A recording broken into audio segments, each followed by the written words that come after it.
తనలోనికి తాను. దీన్ని అష్టాంగ యోగంలో ప్రత్యాహారం అంటారు. తనలోనికి తాను. తాబేలు ఒక చిత్రమైన జంతువు. దానికి అవయవములు మిక్కిలి సున్నితముగా నుండి.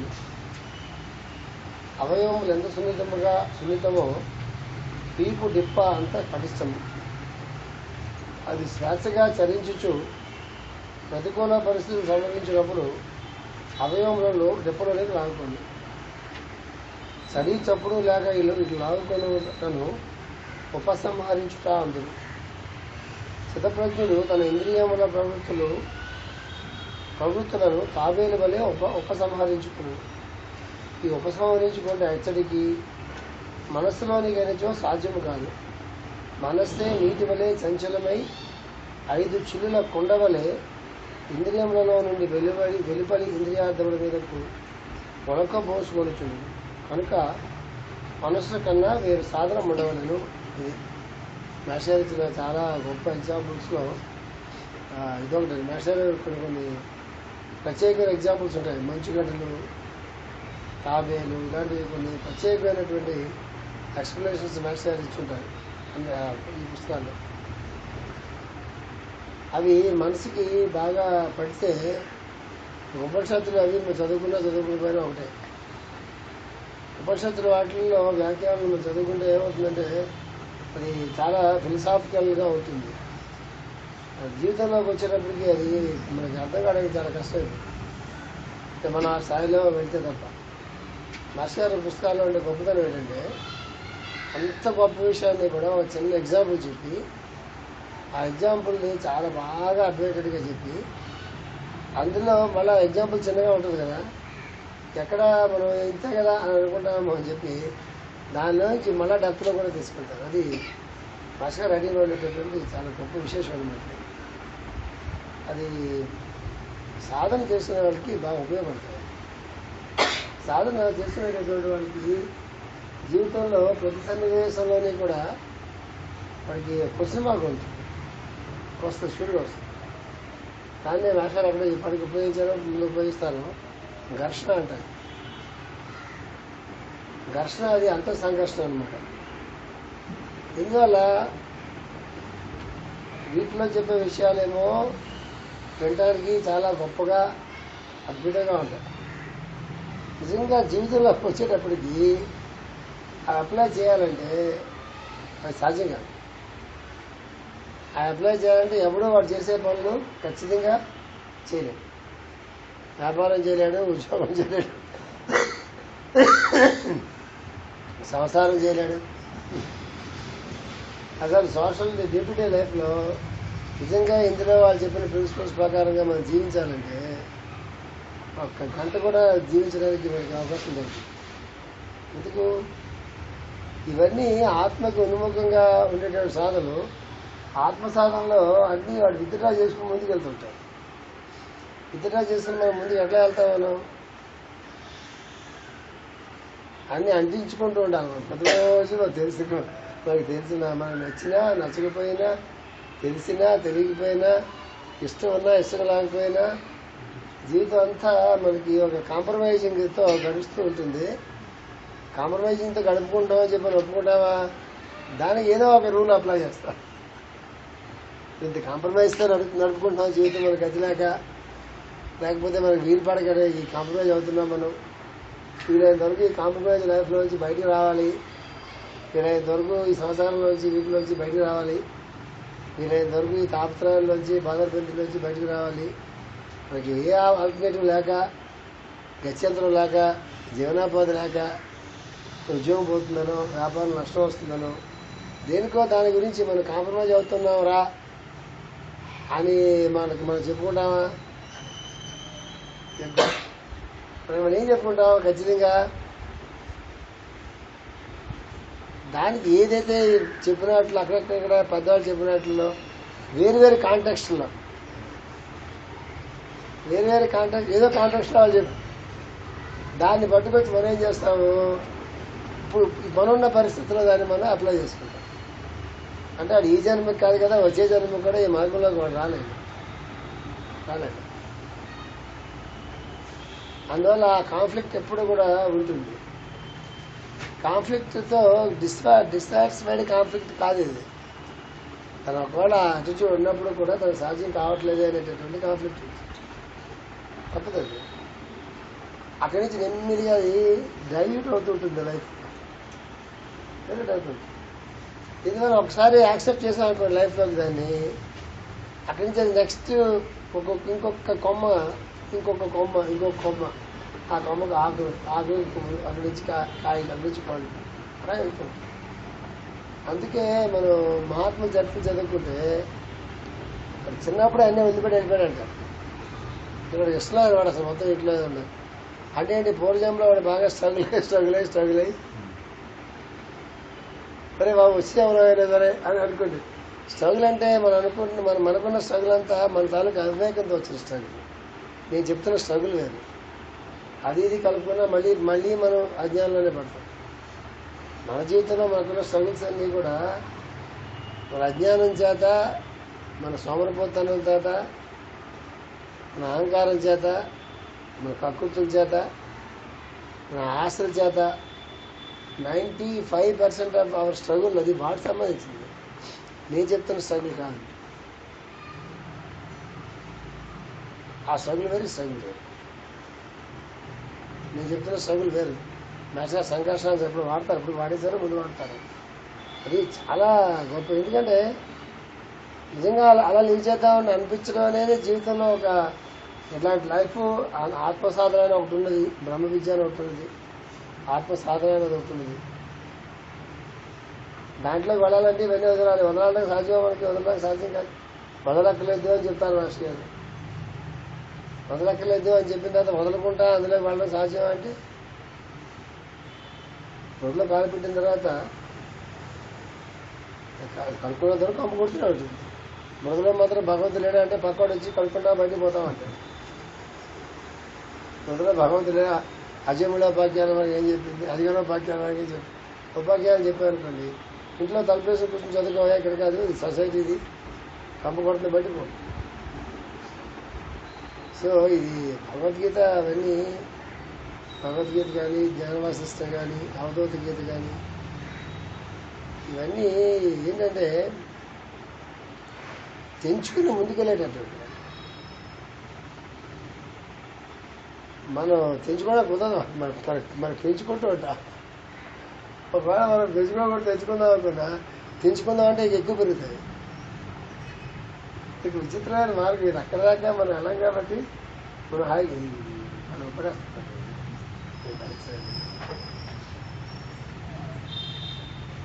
అంచేత అది మనకి తెచ్చుకోవడానికి, నిజంగా తెచ్చుకుందాం అనుకుంటే మాస్టర్ మార్గంలో ఆయన పెంచుతారు. ఆయన పెంచుతారో ఆయన పెరుగుతారో మనకు తెలియదు. ఆయన పెంచుతారంటే మనం మాట్లాడతారు, ఆయన మీద మొత్తం వేస్తారు. ఏదైనా బాధలు వస్తే ఈ మార్గంలోకి వస్తే బాధలు ఎక్కువ వస్తాయండి. సిఈ గారు ప్రేర్ చేస్తే వర్కింగ్స్ ఎక్కువ వచ్చి చాలా బాధలు వచ్చి వెళ్ళిపోతాయండి. నా మటుకు నాకు అనిపిస్తుంది ఇవన్నీ కూడా మనం తయారు చేసిన సెల్కి వస్తాయి. అంతా కూడా మన సదుపాయం గురించి అంటే మనం నచ్చెప్పుకుంటే హాయిగా ఉంటుంది కదా. భారతదేశంలో చాలా థీరీస్ ఉన్నాయి. 100 చాలా ఎక్కువగా మిస్యూజ్ చేయబడే థీరీ కర్మ సిద్ధాంతం. దాన్ని భారతదేశంలో మిస్యూజ్ చేసినట్టుగా ప్రపంచంలో ఏ దేశం వాళ్ళ కర్మ సిద్ధాంతం లేదు. మనకే ఉంది కర్మ సిద్ధాంతం. ఏమన్నంటే కర్మ అండి అంటాం. కర్మ అని ఎందుకంటే అడిగారు సార్, నాకు సంబంధం లేదండి, అలా వచ్చి పడింది మీదనే,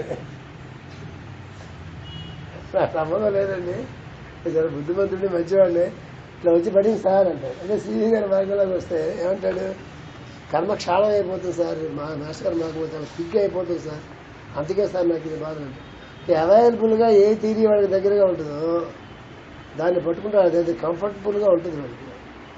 అంటే అర్థమైంది తెలుసా, trying to escape from the present. వర్తమాన కాలంలో నుంచి దాని నుంచి మనం ఏం నేర్చుకోవాలో, దాన్ని ఎలా హ్యాండిల్ చేయాలో, దాన్ని ఎలా టాకిల్ చేయాలో, దాన్ని ఎలా ఓవర్కమ్ చేయాలో, దాని మీదకి మనసు అనుకుంటా అటు పోతే భూతకాలంలో కూడా అయితే భవిష్యత్తు కాలంలో ముందు రోజులు మా చాలా బాగుంటాయి సార్, అలాగే బాగాలేదా, నాకు అలాగే బాగుంటుందండి. అలా రూల్ ఏమన్నా ఉందా? ప్రపంచంలో ఆ రూల్స్ ఏమి ఉండవు కదా. ఆయన ఎవరికో బాగుంది, ఆయన చాలా ఇబ్బందులు పడ్డాడు, బాధలు పడ్డాడు, తర్వాత ఆయనేమో చాలా అభివృద్ధిలోకి వచ్చాడు. నేనే వస్తాను సార్ అభివృద్ధిలోకి, నాకు ఒక రోజు ఉంటుంది సార్ అంటాడు. గ్యారెంటీ ఏమైనా ఉందా? ఒక రోజు ఉంటుంది, వాడికి ఉంది, నీకు ఉండాలి లేదు. ప్రజెంట్ సిచ్యుయేషన్ని ఎట్లా హ్యాండిల్ చేయాలి, అక్కడ దానివల్ల దాంట్లో మన బాధ్యత ఎంత ఉన్నది, మనం చేస్తున్న పొరపాటు ఏమైనా ఉన్నదా, మన ఆలోచన విధానంలో మార్పు ఏమైనా కావాలా, లేదా చేసే పనుల విధానంలో మార్పు రావాలా, ఇవి ఆలోచించకుండా మిగతా ఆలోచిస్తాడు. ఏం పూజ చేస్తే కలిసి వస్తుంది సార్ అంటే ఈజీ కదా, డబ్బులు ఉంటే పూజలు చేసుకోవచ్చు. పూజలు చేస్తే కలిసి వస్తే అందరూ స్కూల్స్ గీల్చే వ్యాపారాలు లేదు, పెట్టలేదు, ఇంట్లో కూర్చొని పూజలు చేస్తుంటే వ్యాపారాలు నడాలిగా, స్కూల్లో పిల్లలు చదువులు రావాలిగా, పరీక్షలు వస్తాయి. యోగం మనకి ఏం చెప్తుంది, ఇవన్నీ ఎందుకు పుట్టినాయంటే, అందుకే ఒక బుక్ ఉంది. ఎప్పుడంటే ఇప్పుడు మన పుస్తకాలు చదవడం కష్టం, కొత్త పుస్తకాలు ఎలా చదువుతారు, కానీ ది పవర్ ఆఫ్ లవ్ అని వరల్డ్లో చాలా one of the best books ఉంది. ది పవర్ ఆఫ్ నవ్ అని ఇండియన్ కాదండి, అమెరికన్ ఆయన. ఓపెన్ చదవండి, అద్భుతంగా ఉంటుంది. అసలు నవ్వు అంటే ఈ క్షణానికి ఎంత పవర్ ఉంటుంది, అది యోగం. యోగం నవ్ నవ్ ఆ లవ్ మనకు తెలిసి now NOW power of love. 56 పుస్తకాలు, 1,00,000 పుస్తకాలు ఉంటాయి, దానిలో వచ్చేది లేదు పెట్టేది లేదు. పవర్ ఆఫ్ లవ్ మీద అందరూ వేల పుస్తకాలు లవ్ కాదు, now, the power of now. ఈ క్షణానికి ఆయనకి ఎంత ఫాలో పుట్టుకుంటాడు ఆయన. ది పవర్ ఆఫ్ నవ్ అని, అది కొన్ని మిలియన్స్ కాపీస్ అమ్ముకుపోయింది. అద్భుతంగా ఉంటుంది, చాలా అద్భుతంగా ఉంటుంది. ఆయన అమెరికా నుంచి వచ్చి హిమాలయాస్లో క్లాసులు పెడతాడు. అమెరికా నుంచి వచ్చి ఆయన శిష్యులందరినీ తలక కంట్రీ నుంచి పెద్ద గ్రూప్ ఉండదు, 150 మంది ఉంటారు, 250 మంది ఉంటారు. ఆ అన్ని కంట్రీస్ నుంచి ఆయన గ్రూపులు తీసుకొచ్చి ఋషికేశ్లోనూ హరిద్వార్లోనూ అక్కడ హిమాలయన్ రేంజ్లో ఆ గంగా ఒడ్డున ఎక్కడన్నా ఆయన ప్లేస్ వెతుక్కుని ప్రస్తావించిన గుజరాత్ ఈ దీని మీద క్లాసులు పెడుతుంటారు. ఇండియాలో ఉండి ఆయన వెళ్దాం ఏంట్రా ఉజ్జయిని వస్తారా అంటే ఇప్పుడు కుదరలేదు సార్, మాకు ఖాళీ ఉండదు సార్. ఎందుకు విదేశాలు, ఎందుకు చాలా మెటీరియలిస్టిక్గా కానీ ఇంకో రకంగా కానీ ఎందుకు ఫ్రెష్ అవుతుందో తెలుసా, వాడి జీవితంలో వాడికి టైం మేనేజ్మెంట్, మనీ మేనేజ్మెంట్ ఎంత బాగా తెలుస్తుందో మనకు తెలియదు. బతుకమా నేనే క్లాసులు చెప్పడానికి వెళ్ళాను అనుకోండి, 3 days 1 week వాళ్ళు సెలవులు పెట్టుకోవాలంటే నా మేక్ డేట్ అప్పుడే నేను ఫైనలైజ్ చేస్తాను. నా మేక్ డేట్స్ వాళ్ళు ఏం చేస్తారు, డేట్స్ ఫైనలైజ్ అవ్వగానే ముందు రూమ్ బుక్ చేసుకుంటారు. వాళ్ళ సెలవులు ఉంటాయి కదా, పెట్టుకోవాలి కదా అండి, దానికి ఇప్పటి నుంచి ప్లాన్ చేసుకుంటారు. మనకి ఎక్కువ అడ్వాంటేజ్ మన ఇండియాలో. అమ్మ నాన్న అత్తమ్మ ఉంటారు, పిల్లలకి అప్పగించవచ్చు, లేకపోతే పిల్లలు ఫ్రెండ్స్ వాళ్ళకి వెళ్ళిపోయి ఉంటారు, రకరకాల ఫెసిలిటీస్ ఇండియాలో ఉంటాయి. అక్కడ కష్టం, వాళ్ళు ఆర్గనైజేషన్ చేసుకోవాలి, చాలా డబ్బులు కావాలి వాళ్ళకి, చాలా కష్టం వాళ్ళకి, ఫ్యామిలీ సెటప్ ఉంటుంది. అందువల్ల కరెక్ట్గా ఆ డేట్స్కి వాళ్ళు మెంటల్గా ప్రిపేర్ అయ్యింది, అన్నీ మర్చిపోయి ఆ 4 రోజులు 5 రోజులు 1 వారం 3 రోజులు ఉంటారు వాళ్ళు. ఒక దేశం నుంచి ఈ దేశం నుంచి కుమార్ గారితో అయితే స్విట్జర్లాండ్ నుంచి అమెరికా దాకా, అమెరికా స్విట్జర్లాండ్ దాకా వస్తారు. ఎందుకు ఆ 4 రోజులు 5 రోజులు సత్సంగం గురించి. భారతదేశంలో ఎక్కడికైనా వెళ్దామా, ఏమైనా దొరికినా ఇక్కడ కూర్చుని చక్కగా మాట్లాడుకుందామంటే అన్ని పనులు అప్పుడే గుర్తొస్తాయి. ఇన్ని పనులు ఉంటాయి. సంవత్సరం ముందు చెప్పండి, 2 years ముందు చెప్పండి, అన్ని పనులు అప్పుడే గుర్తుకొస్తాయి.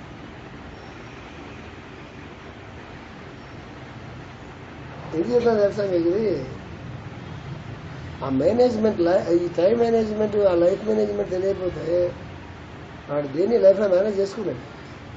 లైఫ్ అంతా గందరగోళం నడుస్తుంది.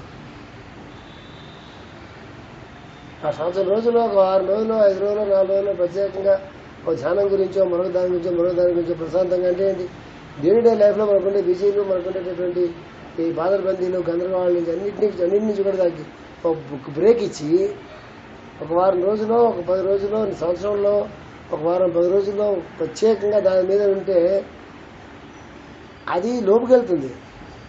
రోజు దాంట్లో లోపుకి ఏమవుతుంది, ఇలా క్లాస్ అయిన ఇంటికి వెళ్ళంగానే మళ్ళీ ఏదో తాపత్రయం ఉంటుంది, ఏదో పని ఉంటుంది, మరేదో ప్రాబ్లం ఉంటుంది, మరికేదో ఉంటుంది. ఆ చెదిరిపోతూనే ఉంటుంది మనస్సు. మనమే ప్రహ్లాదుడిని లేకపోతే అజాగ్రుడు కాదు కదా, మనం ధ్రువుడు కాదు కదా. అన్ని బాధల్లో నుంచి కూడా దాన్ని చెదరకుండా అడ్డు పెట్టుకోవడం అనేది మనం చేయలేము. అందువల్ల యోగం వేరు, భక్తి వేరు. భక్తి చెల్లుబాటు అయిపోతుంది, ఏ లెవెల్లోనో చెల్లుబాటు అయిపోతుంది. చిన్న భక్తి అయినా చెల్లుబాటు అయిపోతుంది, పెద్ద భక్తి అయినా చెల్లుబాటు అయిపోతుంది. పెద్ద పెద్ద వాళ్ళ దగ్గర వెళ్ళినా వాళ్ళని భక్తి అంటారు. గుడికి వెళ్ళి కొబ్బరికాయ కొట్టి దండం పెట్టుకున్నా దాన్ని భక్తి అంటారు. ఎట్లాంటి హృదయంతో మనసుతో భక్తి, ఎలాంటి మనసుతో ఆ హృదయంలో ఆ భక్తి ఉందో దాంతో అది ఆ ప్రకారం వెళ్ళిపోతుంది. యోగం అట్లా కుదురుతుంది, సాధించాలి జీవితం అది. మాస్టర్ గారు చెప్పినట్టుగా యోగం అనేది మన జీవితంలో భాగం కాకూడదు. మన జీవితంలో యోగం ఒక పార్ట్ కాకూడదు, యోగంలో మన జీవితం ఒక పార్ట్ కావాలి. అదే కోటేశ్వర గారు మామూలుగా క్యాజువల్గా మీరు ఈ పెళ్లి పనుల్లో చాలా బిజీగా ఉన్నారు కదా, ఈ పెళ్లి పనులు అవగానే మాట్లాడతాం ఒకసారి గురు పూజల గురించి అన్నారు. నేను ఒకసారి చెప్పానే ఉన్నాను, వెంటనే నేను లోపల నాకు షాక్ లాగా అనిపించింది. కోటేశ్వర గారు ఈ దయచేసి ఈ రిక్వైర్డ్ అంటే ఇప్పుడు అనుభవం సార్ ఎందుకన్నా తెలుసా, నాకు లైఫ్లో ఆ డైమెన్షన్ లేదు అసలు. ఆ ఛాంబర్ నాకు లేదు. ఏ ఛాంబరు?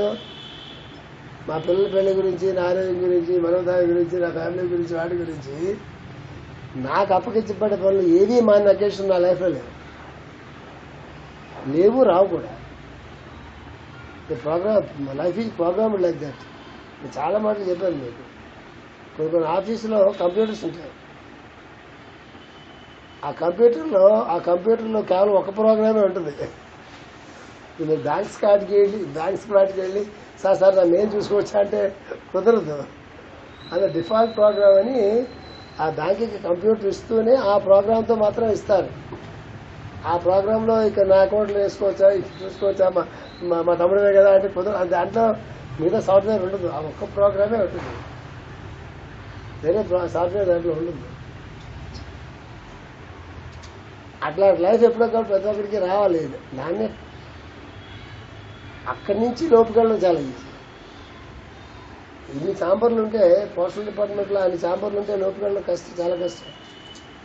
అందుకే మాస్టర్ గారు ఏం చేశారు చాలా తెలివిగా, యోగము, సాధన, తపస్సు, ధ్యానం ఇవన్నీ పెడితే ఇవన్నీ తప్పించుకెళ్ళడం కష్టం అని చెప్పి సత్కర్మని పెట్టారు. ఏదైనా మంచి పని చేయండి, కష్టపడి పని చేయండి, చాలా హైయెస్ట్ థియరీ అది, చాలా హైయెస్ట్ థియరీ. ఎందుకు సత్కర్మని పెట్టారు? అక్కడుండే ఫిలాసఫీ మీకు తెలుసా? సత్కర్మ చేయడానికి ఒక 10 మంది ఇక్కడ జాయిన్ అయినప్పుడు 10 మందికి 10 రకాల మనస్తత్వాలు ఉంటాయి. 100 మంది జాయిన్ అయితే 100 రకాల మనస్తత్వాలు ఉంటాయి. 1000 మంది కలిస్తే 1000 రకాల. ప్రతి మనిషిలో ఒక మనస్తత్వం, ఒక జీవలక్షణం ఉంటుంది కదా, ఒక ఆలోచన విధానం ఉంటుంది కదా, ఒక స్వభావం ఉంటుంది కదా. ఆ స్వభావాన్ని, ఆ జీవలక్షణాన్ని దాటి మనిషి ప్రవర్తించడం అంటే అది మహాయోగులకి సంబంధించిన విషయమో. వాళ్ళ స్వభావాలు మార్చుకోవడం అవసరం లేదు, ఎందుకంటే వాళ్ళు ఇన్బిల్ట్ అయ్యి వాళ్ళు యాక్చువల్గా మానవ కళ్యాణం కోసం వచ్చినటువంటి వాళ్ళు కాబట్టి వాళ్ళ స్వభావాలు మన స్వభావాలతో పోల్చుకోవడం అవసరం లేదు. వాళ్ళకంటూ వేరే స్వభావం కూడా ఉండదు. వాళ్ళ ద్వారా పనులు జరగటం, వాళ్ళ ద్వారా సంకల్పాలు రావడం ఉంటుంది తప్ప వాళ్ళందరూ వాళ్ళగా సంకల్పాలు చేయడం, వాళ్ళందరూ వాళ్ళగా పనులు కల్పించుకోవడం అనేది మహాత్ముల జీవితంలో ఉండదు. కాబట్టి వాళ్ళకి లాజిక్ అప్లై కాదు. మన స్థాయిలో మనందరికీ మన స్వభావాలు ఖచ్చితంగా ఉంటాయి. నాకులాగా మీరు ఉండలేరు, మీకులాగా నేను ఉండలేను. కాబట్టి స్వభావాలు కరగందే, ఈ నేను అనేటటువంటి భావన కరగందే అసలు అంతర్ముఖంగా లోపుకెళ్ళడానికి అసలు యాక్సెస్ రాదు. మన స్వభావంలో మనమే కూర్చుంటే లోపుకెళ్ళ అది అక్కడ ఈగో ఉంటుంది, అక్కడ డిజైర్ ఉంటుంది, అక్కడ పూర్వజన్మ తాలూకు కర్మ బంధం ఉంటుంది, బాధ్యతలు ఉంటాయి, చాలా రకరకాలు ఉంటాయి. వాడికంటూ థియరీ, వాడికంటూ ఫిలాసఫీ ఉంటుంది, వాడికంటూ పద్ధతి ఉంటుంది, వాడికంటూ నాకంటూ అని ఎప్పుడైతే ఉంటుందో అసలులోకి వెళ్ళడానికి అవకాశం చాలా తక్కువ. అందుకు పెద్దలు ఏం చేశారంటే సత్కర్మతో లోక కళ్యాణం కోసం సత్కర్మ చేయడం అనే కార్యక్రమం పెట్టారు. దాంట్లో ఉండే ఫిలాసఫీ ఏంటంటే ఇన్ని రకాలుగా ఉండే స్వభావాలు వీడి గురించి వాడు, వాడి గురించి వీడు పనిచేసుకోవడం కాకుండా వీడికి వాడికి మధ్య ఉండే సంబంధ బాంధవ్యాలు, లావాదేవీలు, ఈగో ప్రాబ్లమ్స్ కాకుండా వీళ్ళందరూ కలిసి ఎవరికో పనిచేస్తున్నారు, ఎవరి గురించో పనిచేస్తున్నారు కాబట్టి, సమాజ శ్రేయస్సు కోసం పనిచేస్తున్నారు కాబట్టి, 10 మందికి మంచి జరగడం కోసం ప్రయత్నం చేస్తున్నారు కాబట్టి, ఈ స్వభావాలన్నీ కరిగించుకుని, నేను అనేటటువంటి ఒక భావన అక్కడ కరిగించుకుని, నేను నాది అనే భావన కరిగించుకుని, వీళ్ళంతా కూడా కలిసి ఎవరి గురించో పనిచేస్తున్నారు కాబట్టి, వీళ్ళందరిలో నుంచి ఒకడే పనిచేస్తుంటాడు. వాడిని మీరు మాస్టర్ అనండి, వాడిని మీరు భగవంతుడు అనండి, వాడిని ఏదన్నా అండి, ఏదన్నానండి, ఎంతమందిలో నుంచి ఇంతమంది కాకుండా ఒకడే పనిచేస్తూ ఉంటాడు. దానికి సత్కర్మ అనేది ఒక్కటే, గ్రూప్ వర్క్ అనేది ఒక్కటే, దాంతోనే సాధ్యమవుతుంది. అంటే ఒక 20 years 10 years మనం సాధన చేసుకుని, చాలా సిన్సియర్గా సాధన చేసుకుని, దాని మీదే దృష్టి పెట్టి సాధన చేసుకుంటే రానటువంటి స్థితి మనం ఆ పని చేయడంలో వస్తుంది. అక్కడ కూడా స్వభావాలు పనిచేస్తున్నాయి అనుకోండి, ఆ గ్రూప్ పైకి రాదు. తెలివైన వాడు ఆ గ్రూప్లో ఉండడు. దీనివల్ల దేని గురించి అసలు సృష్టించబడిందో, అసలు ఈ కార్యక్రమం ఏ సంకల్పం దాని వెనక ఉందో, అసలు ఏ రకమైనటువంటి ఒక చేంజ్ వ్యక్తుల్లో రావాలంటే, వ్యక్తిని మనం కూర్చోబెట్టి నువ్వు మారాలంటే మీకు కోపం వస్తుంది. మీరు మారాలని మీరు నా చెప్తే నాకు కోపం వస్తుంది. అది కరిగిపోవాలి. అది మారటం సాధ్యం కాదు, అది కరిగిపోవాలి. అది ఆపరేషన్ చేసి, ఇంజక్షన్ చేసి, యాంటీబయాటిక్స్ ఇచ్చి, టీచింగ్ సిస్టమ్ పోదు. అది ఆ స్వభావం కరిగిపోవాలి, ఆయనలో కరిగిపోవాలి. అది ఆయనలో కరిగిపోవాలి. మీకు ఇవాళ మంత్ర స్క్రిప్చర్లో మాస్టర్ గారు వాడిచ్చినటువంటి అద్భుతమైనటువంటి ఆ శ్లోకం తెలియదు నాకు. చూడండి, 12వ అధ్యాయంలో 9వ శ్లోకం భక్తి యోగంలోది. Suppose you find that you cannot place your behaviour in my presence. అసలు చెప్తారు ఇవాళ. Suppose you find that you cannot place your behavior in my presence due to your own strong desiring nature. నీలో ఉండే చాలా కోరికలతో, చాలా strong desiring nature వల్ల నువ్వు suppose if you find that you cannot place your behaviour in my presence, నా సన్నిధిలో నీ స్వభావాన్ని, నీ ప్రవర్తనని, నీలో ఉండే చాలా బలమైన కోరికల వల్ల కానీ నువ్వు పెట్టలేకపోయినట్లయితే, then desire me strongly through your desires. నీ బలమైన కోరికలతో, నీలో ఉండే చాలా బలమైన కోరికలతో నువ్వు నాలో రాలేకపోతున్నావు అనుకున్నప్పుడు నన్నే నీ బలమైన కోరిక పెట్టుకో. Desire me strongly through your desires. Repeat this and you are in me. అది చాలా కోరికలు కదా నువ్వు జయించలేకపోతున్నా, నన్నే కోరిక పెట్టుకో. నన్ను చేరడమే కోరిక పెట్టుకో. నాలోకి రావడాన్నే నీ ఎలా కోరికలు జయించలేకపోతున్నావు కదా. కోరికలు ఉండబట్టే కదా వేరు కోరికలు నీకు ఉండబట్టే కదా నా దాకా రాలేకపోతున్నావు నువ్వు. అదేదో నా కోరిక నన్నే పెట్టుకోవాలి. శ్రీకృష్ణ దానికి తెలుగులో ఏం చెప్పారు కదా సరదాగా, తెలుగులో ఇంకా బాగా చెప్పుంటాడు. ఇంగ్లీష్లో, తెలుగులో మన లాంగ్వేజ్ కాబట్టి నేను బాగా చెప్పుండవచ్చు. నేను 9వ శ్లోకం చెప్పాను మీకు. 9 అమ్ము నేను ఊరుకుంటాను, చాలా పెద్ద చెప్తాను.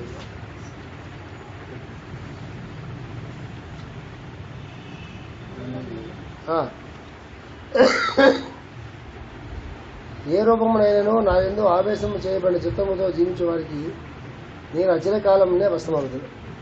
ఏ రూపమునైనా నా యందు ఆవేశం చేయబడిన చిత్తముతో జీవించే వారికి నేను అచిర కాలంలోనే వశమవుతుంది. నేనే అంతర్యామైన భావమును నా యందు ధారణ చేసి ఉండవలను. ఏదైనా నిర్ణయింపవలసినప్పుడు బుద్ధిని ప్రయోగింపవలను కదా. ఆ సన్నివేశంలో నేనే అని గ్రహించి బుద్ధిని సమర్పణం చేయవలను. నిర్ణయంలో నేనే చేసి మీ మూలంలో నడిపించు. అది ఇలా చెప్పాను. నిర్ణయం నేనే చేసి మీ మూలమున నడిపించదు. మనమే నిర్ణయాలు చేసి నడిపించడం కోసం పూనుకున్నాం అనుకోండి, ఆయన ఆడికి అక్కడికి మనం ఏమంటాం తెలుసా, నిర్ణయాలు మనం చేస్తాము, నాదేముందండి అంతా మాస్టర్ గారే, ఆయన నిర్ణయం ఏంటంటాం. ఎంత ఎంత ఫూలిష్గా అంటే అది దాన్ని మించిన ఆత్మవంచన ఉండదు అసలు. నిజంగా మనకి ఏదో ఒక మంచి థాట్ ఒక ఫ్లాష్ లాగా వచ్చి అంతవరకు దాని గురించి మనకు ఆలోచన లేకుండా ఒక ఫ్లాష్ లాగా వచ్చి దాంట్లో మన తాలూకు స్వార్థం కానీ మన తాలూకు మరొకటి ఏ రకమైన భావన లేకుండా డైరెక్ట్గా అది 10 మందికి పనికొచ్చి పని అయినప్పుడు అది ఆ నిర్ణయం. ఆ నిర్ణయం ఎలా ఉంటుంది తెలుసా, ఆ నిర్ణయం అయితే ఆ పని టకటక టకటక టకటక టకటక అసలు బ్రేక్ లేకుండా ఆ గుర్రం కథం తొక్కుతున్నట్టుగా చక్కనైపోతుంది. లెక్కది. ఈ సంకల్పం మందా మాస్టర్ గారిదా అంటే సంకల్పం అయితే ఆ పని కోసం ఆ పని గురించి ఎవరిని మనం దేపించక్కర్లేదు. ఆ పని గురించి ఏం కావాలో అవన్నీ నడుచుకుంటూ వస్తాయి. ఇది నిజంగా సంకల్పం అయితే మన మన ఇంట్లో పనులు మన ఇంట్లో పనులు మన వ్యాపారంలో అవి కూడా కావచ్చు. అదే బెక్కుతూ ఆ మున్సిపాలిటీ పూర్వకాలంలో మున్సిపాలిటీ ఎద్దుల్లాగా బ్రేకులు పడుతూ వెళ్తున్నాయి అనుకోండి, ఆ సంకల్పం మందే, అది వాళ్ళది కాదు. ఇక్కడ కర్మబంధం పనిచేస్తుంది. మన ఆలోచన చోట మన కర్మబంధం పనిచేస్తుంది. యాక్టివిటీ మాస్టర్ది అయితే అది చాలా స్మూత్గా చాలా హ్యాపీగా వెళ్ళిపోతుంది. ఒక మంచి క్షేత్రంలో మంచి విత్తనం వేస్తే ఒక మంచి క్షేత్రంలో ఒక మంచి విత్తనం, క్షేత్రం అంటే మన మనసు, విత్తనం అంటే ఆయన వేయాలి. అది వేస్తే ఆ మొక్క చీడపురుగులు లేకుండా దడ అరణ్యాల్లో అట్లు చెట్లు ఎలా పెరుగుతాయి. వాడికి ఏమైనా అరణ్యాల్లో చెట్లు ఏమైనా పడతాయా, పురుగులు పడతాయా? ఎంత పెద్ద చెట్లు అయిపోతాయి. మన దొడ్లో చెట్లు చూడండి, ఎన్ని మందులు వేసినా ఏం వేసినా దేవుడు రావడం అనుకుంటూ చచ్చిపోయి మళ్ళీ పెరిగి మళ్ళీ చచ్చిపోయి మళ్ళా వెళ్ళి ఎందుకని తిప్పలు పడతాం మనం? అరణ్యాలు చెట్లు ఎందుకంటే తిప్పలు పడవవి? అసలు ఎవడేస్తాడో చెట్లని? ఏదో బాడీ ఉంటుంది, ఏదో ఎక్కడ తింటుంది, అది బాగా పడేస్తుంది, పడంగానే మొక్క అవుతుంది. ఎవడైనా నీళ్ళు పోతాడండి, అది ఎవడైనా ఫెన్స్ వేస్తాడు, ఎవరైనా పడించుకుంటాడు. ఎవరికి న్యాచురల్. అది చిత్తాను మాస్టర్ గారు ఆ సన్నివేశంలో నేనే అని గ్రహించి బుద్ధిని సమర్పణం చేయగలను. నిర్ణయం ఆయిందే అయినప్పుడు సన్నివేశం కూడా ఆయిందే అనుకుని నిర్ణయంలో నేనే చేసి మీ మౌనం నడిపించును, అప్పటి నుండి నాయందే జీవించును. ఏమాత్రము సందేహము కలిగినను ఈ మార్గము లభింపదు. అనగా సందేహింపదగిన చోట ఫలితములపై జయాభుజములపై బుద్ధి పనిచేయను. దానితో నిర్ణయం మతం చేయగలను. చిక్కుల్లో పళ్ళు ఈ పనులు చేస్తే జయం వస్తుందా అభయం వస్తుందా అంటే ఇక్కడ మీకు సొంతంగా అనుభవం ఉండాలి. ఎంత ఎక్స్ప్లెయిన్ చేయలేదు, సొంతంగా అనుభవం ఉండాలి. అనుభవం ఉండాలంటే మన పనులకు దిగాలి. పనులకు దిగాలంటే బాధ్యత తీసుకోవాలి. బాధ్యత తీసుకున్నప్పుడు ఈ బాధ్యత నేను తీసుకుంటున్నానే భావన ఉండకూడదు. చేయించేవాడు ఆయనే అనేటువంటి భావన ఉండాలి. ఆయనే చేస్తాడనే భావన ఉన్నప్పుడు బాధ్యత తీసుకోవడానికి మనం భయపడం ఎందుకు? పని అయింది కదా, ఆయనే పని అయినప్పుడు ఆటోమేటిక్గా దానికి కావాల్సిన మొత్తం అనేది ఆయనే ఇస్తూ ఉంటాడు. మనం మన పనులు మొదలెడతాము, ఆయన ఇవ్వాలంటాం. ఎందుకు ఇస్తాడు? ఇప్పుడు గవర్నమెంట్ ఆఫీసులో గవర్నమెంట్ పోయి నువ్వు మనకు ఒక నోటు పంపించి నువ్వు పలానా దేశం వెళ్ళాలి, రెడీగా ఉండు, టికెట్ కూడా తీస్తా అన్నాను. మళ్ళీ రెడీగా ఉండాలి, బట్టలు సర్దుకోవాలి అంతే. ఆఫీసులో టికెట్లు తీస్తారు, ఆఫీసులో రూమ్లు బుక్ చేస్తారు, ఆఫీసులో అక్కడ కారు అరేంజ్ చేస్తారు, ఆఫీసులో ఎయిర్పోర్ట్లో డ్రాప్ చేస్తారు, ఆఫీసులో ఎయిర్పోర్ట్లో పికప్ చేస్తారు, మళ్ళీ డ్రాప్ చేస్తారు, కావాల్సిన హోటల్ తీసి పెడతారు, అక్కడ మనుషులు పెడతారు. చక్కగా మనం ఏది ట్రైన్ చేయాలో అంటే ఏంటి, ఆ లైఫ్లో మనం ఏం వర్క్ చేయాలో దాని గురించి మనం ప్రిపేర్ అయ్యి చాలు, మిగతా అంతా వాళ్ళు చూసుకుంటాం. మనమే తెలుసా సొంత ప్లాన్ అంతా ప్రిపేర్ చేసుకుని సొంత ప్రోగ్రాం పెట్టుకుని వాళ్ళని ఆర్గనైజ్ చేయమంటాం. ఏది పికప్లు, డ్రాపింగ్లు, హోటల్స్ అని. వాళ్ళు చేయలేకపోతే చేయలేదు సార్ అంటారు. మాస్టర్ అడగలేదు సార్ అంట. అట్లా ఎందుకుంటుంది? ఎందుకుంటుంది అది? అంచేత ఏ ఆలోచన మంది ఏ ఆలోచన మంది కాదనేటటువంటిది ఆ డిస్క్రిమినేషన్ మనం చేయాలంటే మనకి అది చాలా కష్టం. అది కష్టం అంటే చాలా సులువు కూడా. మనం అంటూ వేరుగా కూర్చుంటే కష్టం అండి. కుర్చీలో ఆయన కూర్చోబెట్టి మన కింద కూర్చుంటే హాయ్ అండి. మనం కుర్చీలో ఆయన కూర్చోబెడతామండి. కుర్చీలో మనమే కూర్చుని చక్కని కుర్చీలో కూర్చొని కాళ్ళు కూర్చుని మనమే అమ్మతో కూర్చుని కుర్చీలో అక్కడి నుంచి ఆయన పిలుస్తామండి. ఇలా వస్తారా కాస్త మరి ఇది 6 గంటల ట్రైన్లా. అందుకే మాస్టర్ గారు చాలా తెలివైన కృష్ణమాయ అంటే మాస్టర్ గారు చాలా తెలివైన ఆయన. గూడసారు చాలా కాంగ్రిగేషన్స్కి వెళ్తుంటారు. ఎప్పుడన్నా మాస్టర్ వాళ్ళ పదం వాడే చూడండి ప్రేయర్స్లో మాస్టర్ ఏ పదం పడతారు తెలుసా? కనులు మూసుకుని ఎవరిని చెప్తాడు. నెక్స్ట్ వాడు ఏంటి తెలుసా? ఈకే గారు వాడు మాస్టర్ గారు ఏంటండి అక్కడే ఉన్నావు తేడా. నేను చెప్పేదాకా వెయిట్ చేయాలి. లోతట్టు ఏమిటో ముఖం పేగులు గుండు కొట్టుకోవడం, అదే డబ్బడబ్బడబ్బడగా సగం కొట్టుకోవడం. అదే లోతట్టు ఏం జరుగుతుంది? కళ్ళు మూసుకొని మాస్టర్ గారికి ఆత్మస్వరూపణం చెంది అని వాడతారు. అది లోతట్టు ఏం జరుగుతుందంటే మైండ్ వర్కింగ్స్ పక్కకి వెళ్తుంది. లోతట్టు ఏం చేస్తుంది? మైండ్ వర్కింగ్స్ పక్కకి వెళ్తుంది. ఏం కొట్టుకుంటుంది, ఎక్కడ కదులుతుందా కదలేదు, అట ఊగుతుంది, దాని మీద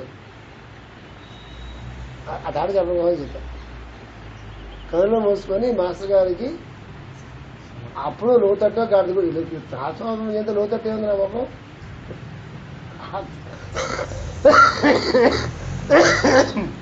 ఆ లోతట్టు కాంగ్రిగేషన్ వాళ్ళకి, మనకు కాదు. మనకేంటి? ఆత్మ సమర్పణమే. ఎప్పటికైతే అప్పుడు అవుతుంది. మాస్టర్ వేసింది మర్రి చెట్టు వేశారు, పిచ్చి చెట్టు వేయలే. మర్రి చెట్టు విత్తనం వేస్తే ఇంకా మొలలేదే, ఇంకా పువ్వులు రాలేదే, ఇంకా ఎప్పుడు వస్తుంది? మన నెక్స్ట్ జనరేషన్లో వస్తుంది.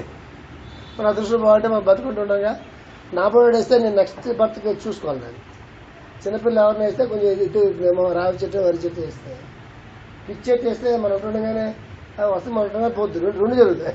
మనం ఉంటుండగానే పెద్ద అవుద్ది, మన కళ్ళ ముందే పోతుంది. అది ఈకే గారు సిఈ గారు మార్గంలో వేసింది చాలా పెద్దది. ఇవ్వడాలు నవ్వడాలు కరవడాలు కాదు, కోర్సులు కాదు. అయితే మంచి కోర్సులు పట్ల కోర్సులు చేసినా కూడా ఇమీడియట్ రిజల్ట్ గురించి చేస్తారు వాళ్ళు. మాస్టర్ గారు సిఏ గారు పేరు ఎందుకు మన గ్రూప్లో కోర్సులు చేయించలేదు తెలుసా? ఆ కోర్సెస్ అన్నీ కూడా రిజల్ట్ ఓరియంటెడ్. అది కాదని కదా మనకి ఇక్కడ నిష్కారణం హరిభజన చేసింది కదా. ఇక్కడ రిజల్ట్ కాదు మనకు కావాల్సింది, అది కూడా సరళ చేయమని కదా శ్రీకృష్ణుడు చెప్పారు. అందుకే మాస్టర్ గారి మార్గంలో సిఈ గారు మనకు ఒకలాగా తెలుస్తారు, సిఈ గారు అన్యాయ తాలూకు మార్గంలో మనకు ఉన్నటువంటి ఒకలా తెలుస్తారు. వాళ్ళతో మనం కలిస్తే సిఈ గారి ప్రేయర్ మీద మనకి మంచి ఏమంటారు మనం ప్రేయర్ చేయాలా ప్రతిరోజు మినిమం 40 నిమిషాల్లో ప్రేయర్ చేయాలా, 1 గంట. అలాంటి భావాలు కలిగితే ఆ గ్రూప్స్తో కలిస్తే అసలు కలగాలి, మంచిదే కదా. అది దానికన్నా ముందు ఇది ఉండాలి. ఏముండాలా? ఆత్మసమర్పణ చెంది గురువుకు ఆత్మసమర్పణ చెంది. అది శ్రీకృష్ణ శ్లోకం. అది అర్థమైతే అది శ్రీకృష్ణ శ్లోకం. కోరికలు ఉన్నాయి, కోరికలతో ఆ కోరికలు నాతో సరైన చేయలేకపోతున్నాను. భయపడతాను కదా, కోరికలు సరైన చేయ భయపడం. నాకు ఏదో తినాలని ఉంది, అది కృష్ణాన్ని నేను తింటానని చెప్పి తింటాను. అంచేత నన్నే నువ్వు కోరిక పెట్టుకురా అని చెప్పాడు. అది చదువుకోండి. మంత్రా స్క్రిప్చరు అది చెప్పి కాలపడింది మాకు. అది మంత్రం లాంటిది మంత్రా స్క్రిప్చర్. అంటే అది లోపుకి వెళ్ళిపోవాలి. లోపుకి వెళ్ళిపోయి కరిగిపోవడం చాలా కష్టం కాబట్టి మనం శంకరావు చదువుకుంటూ ఉండాలి. శంకరం చెప్పి అది ఎంత బాగా శంకరం బుక్ అంతా అలాగే ఉంటుంది. ఎనీ ఒక శ్లోకం చేయాల్సి, ఒక్క పద్యానికి తాత్పర్యించాలి. అంత అద్భుతంగా ఆ లోతుల్లో ఉంటుంది. సో మీకు చెప్పదలుచుకుంది ఏంటంటే, నేను మీకు యోగానికి భక్తికి ముందు ఆడ తెలుసుకోవాలి. భక్తి కంటే ఏదో సమయంలో ఎప్పుడో ఒకప్పుడు వెళ్ళి నమస్కారం పెట్టుకుని కూర్చుని కాసేపు కళ్ళు మూసుకుని నువ్వే నాకు రక్ష అనుకోవడం, అది చాలా శ్రేయస్కరమైన క్షేమమైన మార్గం. ఆ క్షణంలో అయినా కనీసం మనం మిగతా అన్ని మర్చిపోయి చేయాలి. గుడికి వెళ్ళినప్పుడు కూడా ఆందిగా వెళ్ళిపోకూడదు, ఎడకూడదు గుడికి. అందుకే ఆడేం చెప్తారు, గుడికి వెళ్ళిన తర్వాత కాసేపు గుడికి వెళ్ళిన తర్వాత గుడిలో కాసేపు కూర్చోవాలని రూల్ పెడతారు. మనం ఇట్లా మోపి లేస్తారు. దాని లెక్క తెలుసా? ఎందుకు గుడికి వెళ్ళినది కూర్చోవాలంటారు? గుడిలో కూర్చుంటే అసలు రెస్టారెంట్ పోమని చెప్పాలి. అసలు గుడిలో కూర్చోవాలంటారు. ఇప్పుడు ఆ రూలు అప్లై అయ్యే పరిస్థితులు కాదు. ఎందుకంటే భయంకర రెస్టారెంట్, కూర్చోడం కూడా ఖాళీ ఉండదు. కానీ కూర్చోవాలి. ఎందుకు కూర్చోవాలా? ఏ క్షేత్రానికైతే మనం వెళ్ళామో ఆ క్షేత్ర మహత్యాన్ని తెలుసుకోవాలి. మొట్టమొదటి ఆ క్షేత్ర మహత్యాన్ని మొట్టమొదటి తెలుసుకోవాలి. తెలుసుకుని ఆ క్షేత్ర మహత్యాన్ని తెలుసుకుని ఆ క్షేత్ర పాలకుల గురించి కూడా తెలుసుకోవాలి. క్షేత్రజ్ఞుడు ఆ క్షేత్రంలో ఉండే ఆయన గురించి తెలుసుకోవాలి. ముందు ఆ బ్యాక్గ్రౌండ్ ఏర్పాటు చేసుకోవాలి. ఫస్ట్ అది పద్ధతి. అది ఆ బ్యాక్గ్రౌండ్తో ఆయన దర్శనానికి వెళ్తే అప్పుడు మాస్టర్ చెప్పిన సెంటెన్స్ మీకు అర్థమవుతుంది. Don't see the god in the idol, see the god through the idol అంటారు. దీనికి త్రూకి తేడా ఏంటి? ఇన్ ది ఐడల్ అంటే వెంకటరామూర్తి తిరుపతిలోనే ఉంటాడు, ఇక అక్కడ ఉండడం. త్రూ ద ఐడల్ అంటే ఆయన ఎక్కడన్నా ఆయన మీరు చూడు ఎంత గొప్ప సెంటెన్స్ అది. ఇనికి త్రూకి చిన్న words. Don't see the god in the idol. మనం ఇప్పుడు దాకా ఈ వాక్యాన్ని మీకు చెప్పలేదు అనుకోండి, ఈ వాక్యం మాస్టర్ చెప్పలేదు అనుకోండి, ఆయన చెప్పొద్దు నాకు తెలియదు, నేను చెప్పొద్దు మీకు తెలియదు. తెలంగాణ ఆ విగ్రహాన్ని పట్టుకుంటాం. మనకి దేవుడు అంటే విగ్రహమే. తిరుపతి వెళ్తేనే వెంకటేస్తాం, ఊర్లో అక్కడ వెంకటేస్తాం, మనకి కుదరడం. తిరుపతి వెళ్తే వెంకటేస్తాం, కుంభకోణం వెళ్తేనే శ్రీదేవి గారు, శ్రీరంగం వెళ్తేనే రంగనాథ్. అక్కడే ఉండాలి, ఎక్కడ ఉండక వీళ్ళే ఇది మేకు కొట్టినట్టుగా. ఎందుకు? You're trying to see the god in the idol, not through the idol. అందుకే ఒక లెక్క ఉంది యోగంలో, ధ్యానం ఉందా జ్ఞానం ఉందా అని లెక్క. పెద్ద విషయాలు ఇవన్నీ. ధ్యానం అది అర్జెంట్ అడుగుతాడు మొట్టమొదటి, నా ప్రాణం దిగయా. ఒకసారేమో పని చేయదు, ఒకసారేమో అసలు ఏ పని చేయట్లేదు అంటాం, ఒకసారి పని చేయాలంటాం, ఒకసారి జ్ఞానం గొప్పదంటాం, ఒకసారి కర్మయోగం గొప్పదంటాం. నాకు పిచ్చేకపోతుంది, అసలు పని చేయాలి అక్కర్లేదా, అసలు కర్మయోగం గొప్పదా జ్ఞానయోగం గొప్పదా ఏంటో చెప్పు చావాడు అక్కడ. అందుకే ఫస్ట్ సెకండ్ థర్డ్ చాప్టర్స్ ఉంటాయి.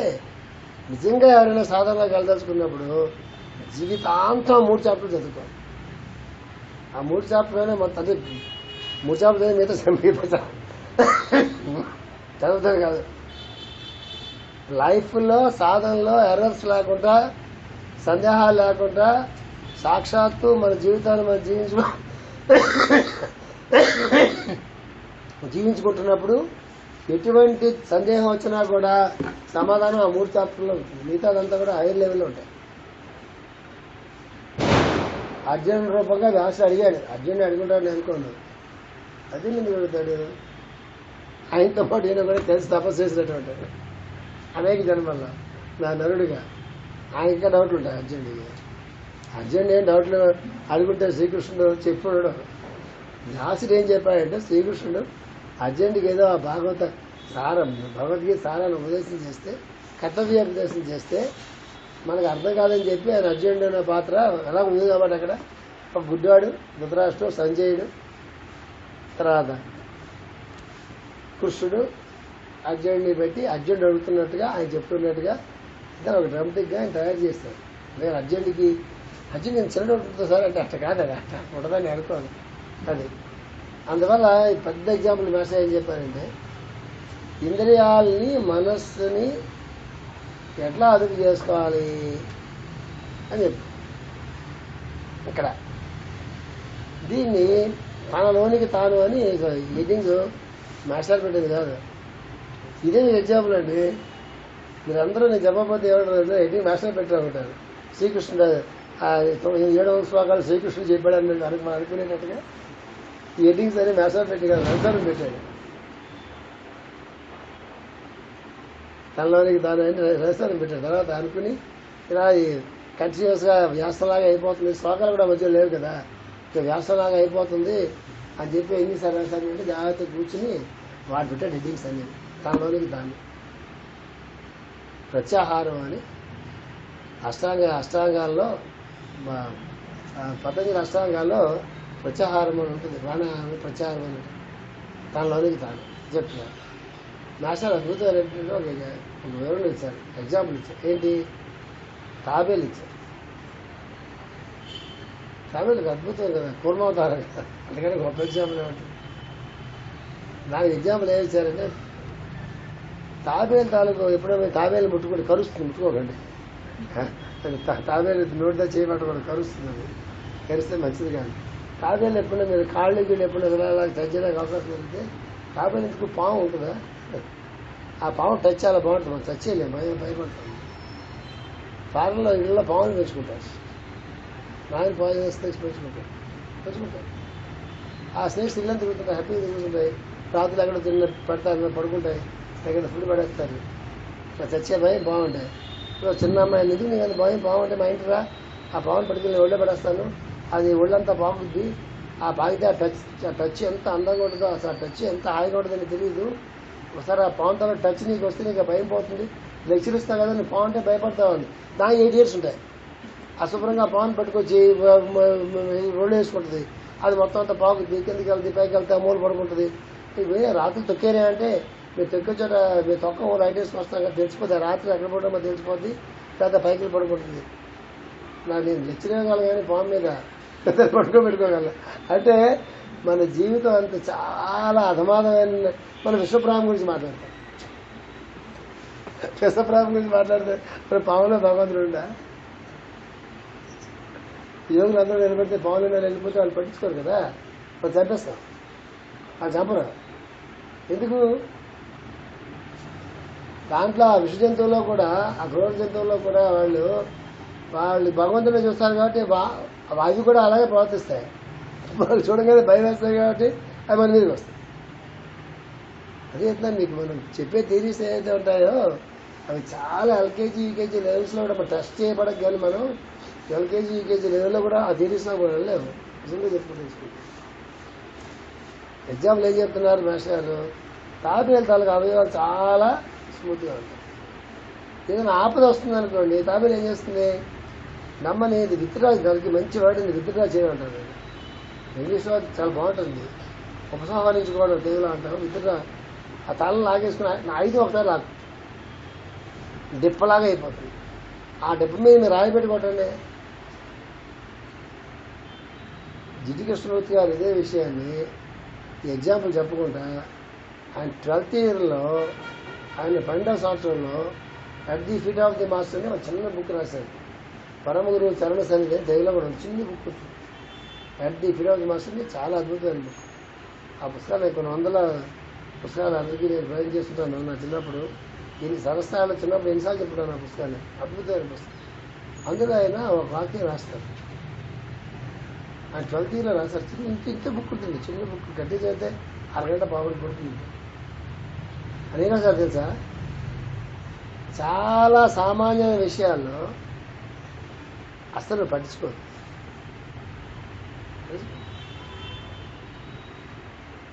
కానీ కొన్ని ముఖ్యమైన విషయాలు ఉంటాయి, అక్కడ మాత్రం నువ్వు మేరు పర్వతంలాగా, హిమాలయ పర్వతాలాగా చలించుకుంటా ఉండాలి.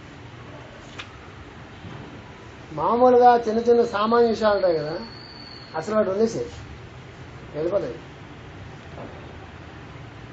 అక్కడ లిబరల్గా ఉంది, పట్టించుకో. ముఖ్యమైన విషయాలు ఉంటాయి, ఆ ముఖ్యమైన విషయాల్లో మాత్రం నువ్వు మేరు పర్వతంలాగా చలించుకుంటా ఉండాలి.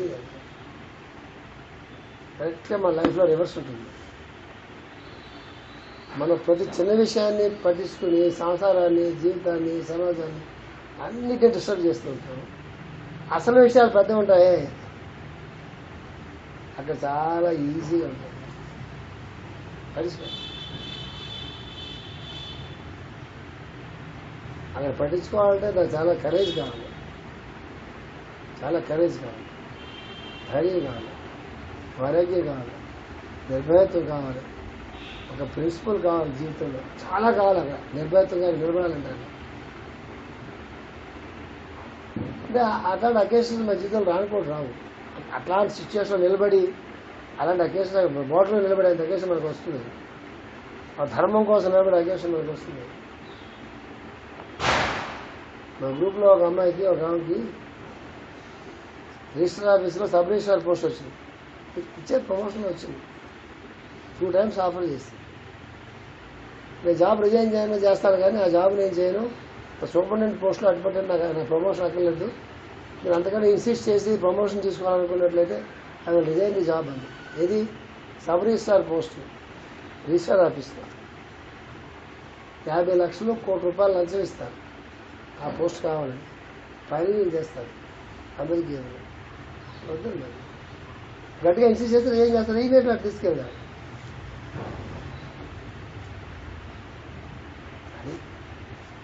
ఎందుకు? తన జీవితంలో ఎవరి తాలూకు సంపాదన కానీ అక్రమమైన సంపాదన కానీ ఇంకో రకమైన సంపాదన కానీ తనకు అక్కర్లేదని అనుకుంటాను. జీవితంలో తను ఆ రకమైన జీవితాన్ని జీవించాలనుకుంది. తప్పనిసరి పరిస్థితుల్లో ఉద్యోగంలో జాయిన్ అవ్వాల్సి నేను జాయిన్ అవ్వమని బలవంతాన్ని జాయిన్ ఉద్యోగంలో చేయాలని చెప్పాను. తప్పనిసరి జాయిన్ అయింది కాబట్టి వృత్తి ధర్మం అనుకుని తీసుకోవాలి. వృత్తి ధర్మంగా తీసుకోవచ్చు. అది వేరే పర్వతంలో ఉంటుంది. అట్లాంటి సిచ్యుయేషన్స్లో మనుషుల తాలూకు స్వభావాలు తెలుస్తాయి.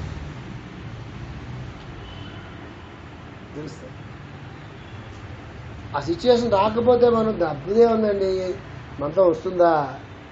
అదేమన్నా మనం డబ్బుతో పుట్టామా? ఇన్ని మాట్లాడి మనం మాట్లాడచ్చు. ఎప్పుడుదాకా మాట్లాడచ్చు? మనం ఎప్పుడుదాకా మాట్లాడచ్చు? అది మన దాకా రానంతసేపు మనం మాట్లాడచ్చు. వచ్చాక మాట్లాడాలి. ఎందుకు ఇన్ని సిద్ధాంతాలు ఉండి ప్రపంచంలో, ఎందుకు ఇన్ని మహాత్ములు ఉండి, ఇన్ని ఆశ్రమాలు ఉండి, ఇన్ని పుస్తకాలు ఉండి, అయినా కూడా మానవ జాతికి ఎప్పుడు ఇవే ప్రాబ్లమ్స్ ఎందుకుంటాయి?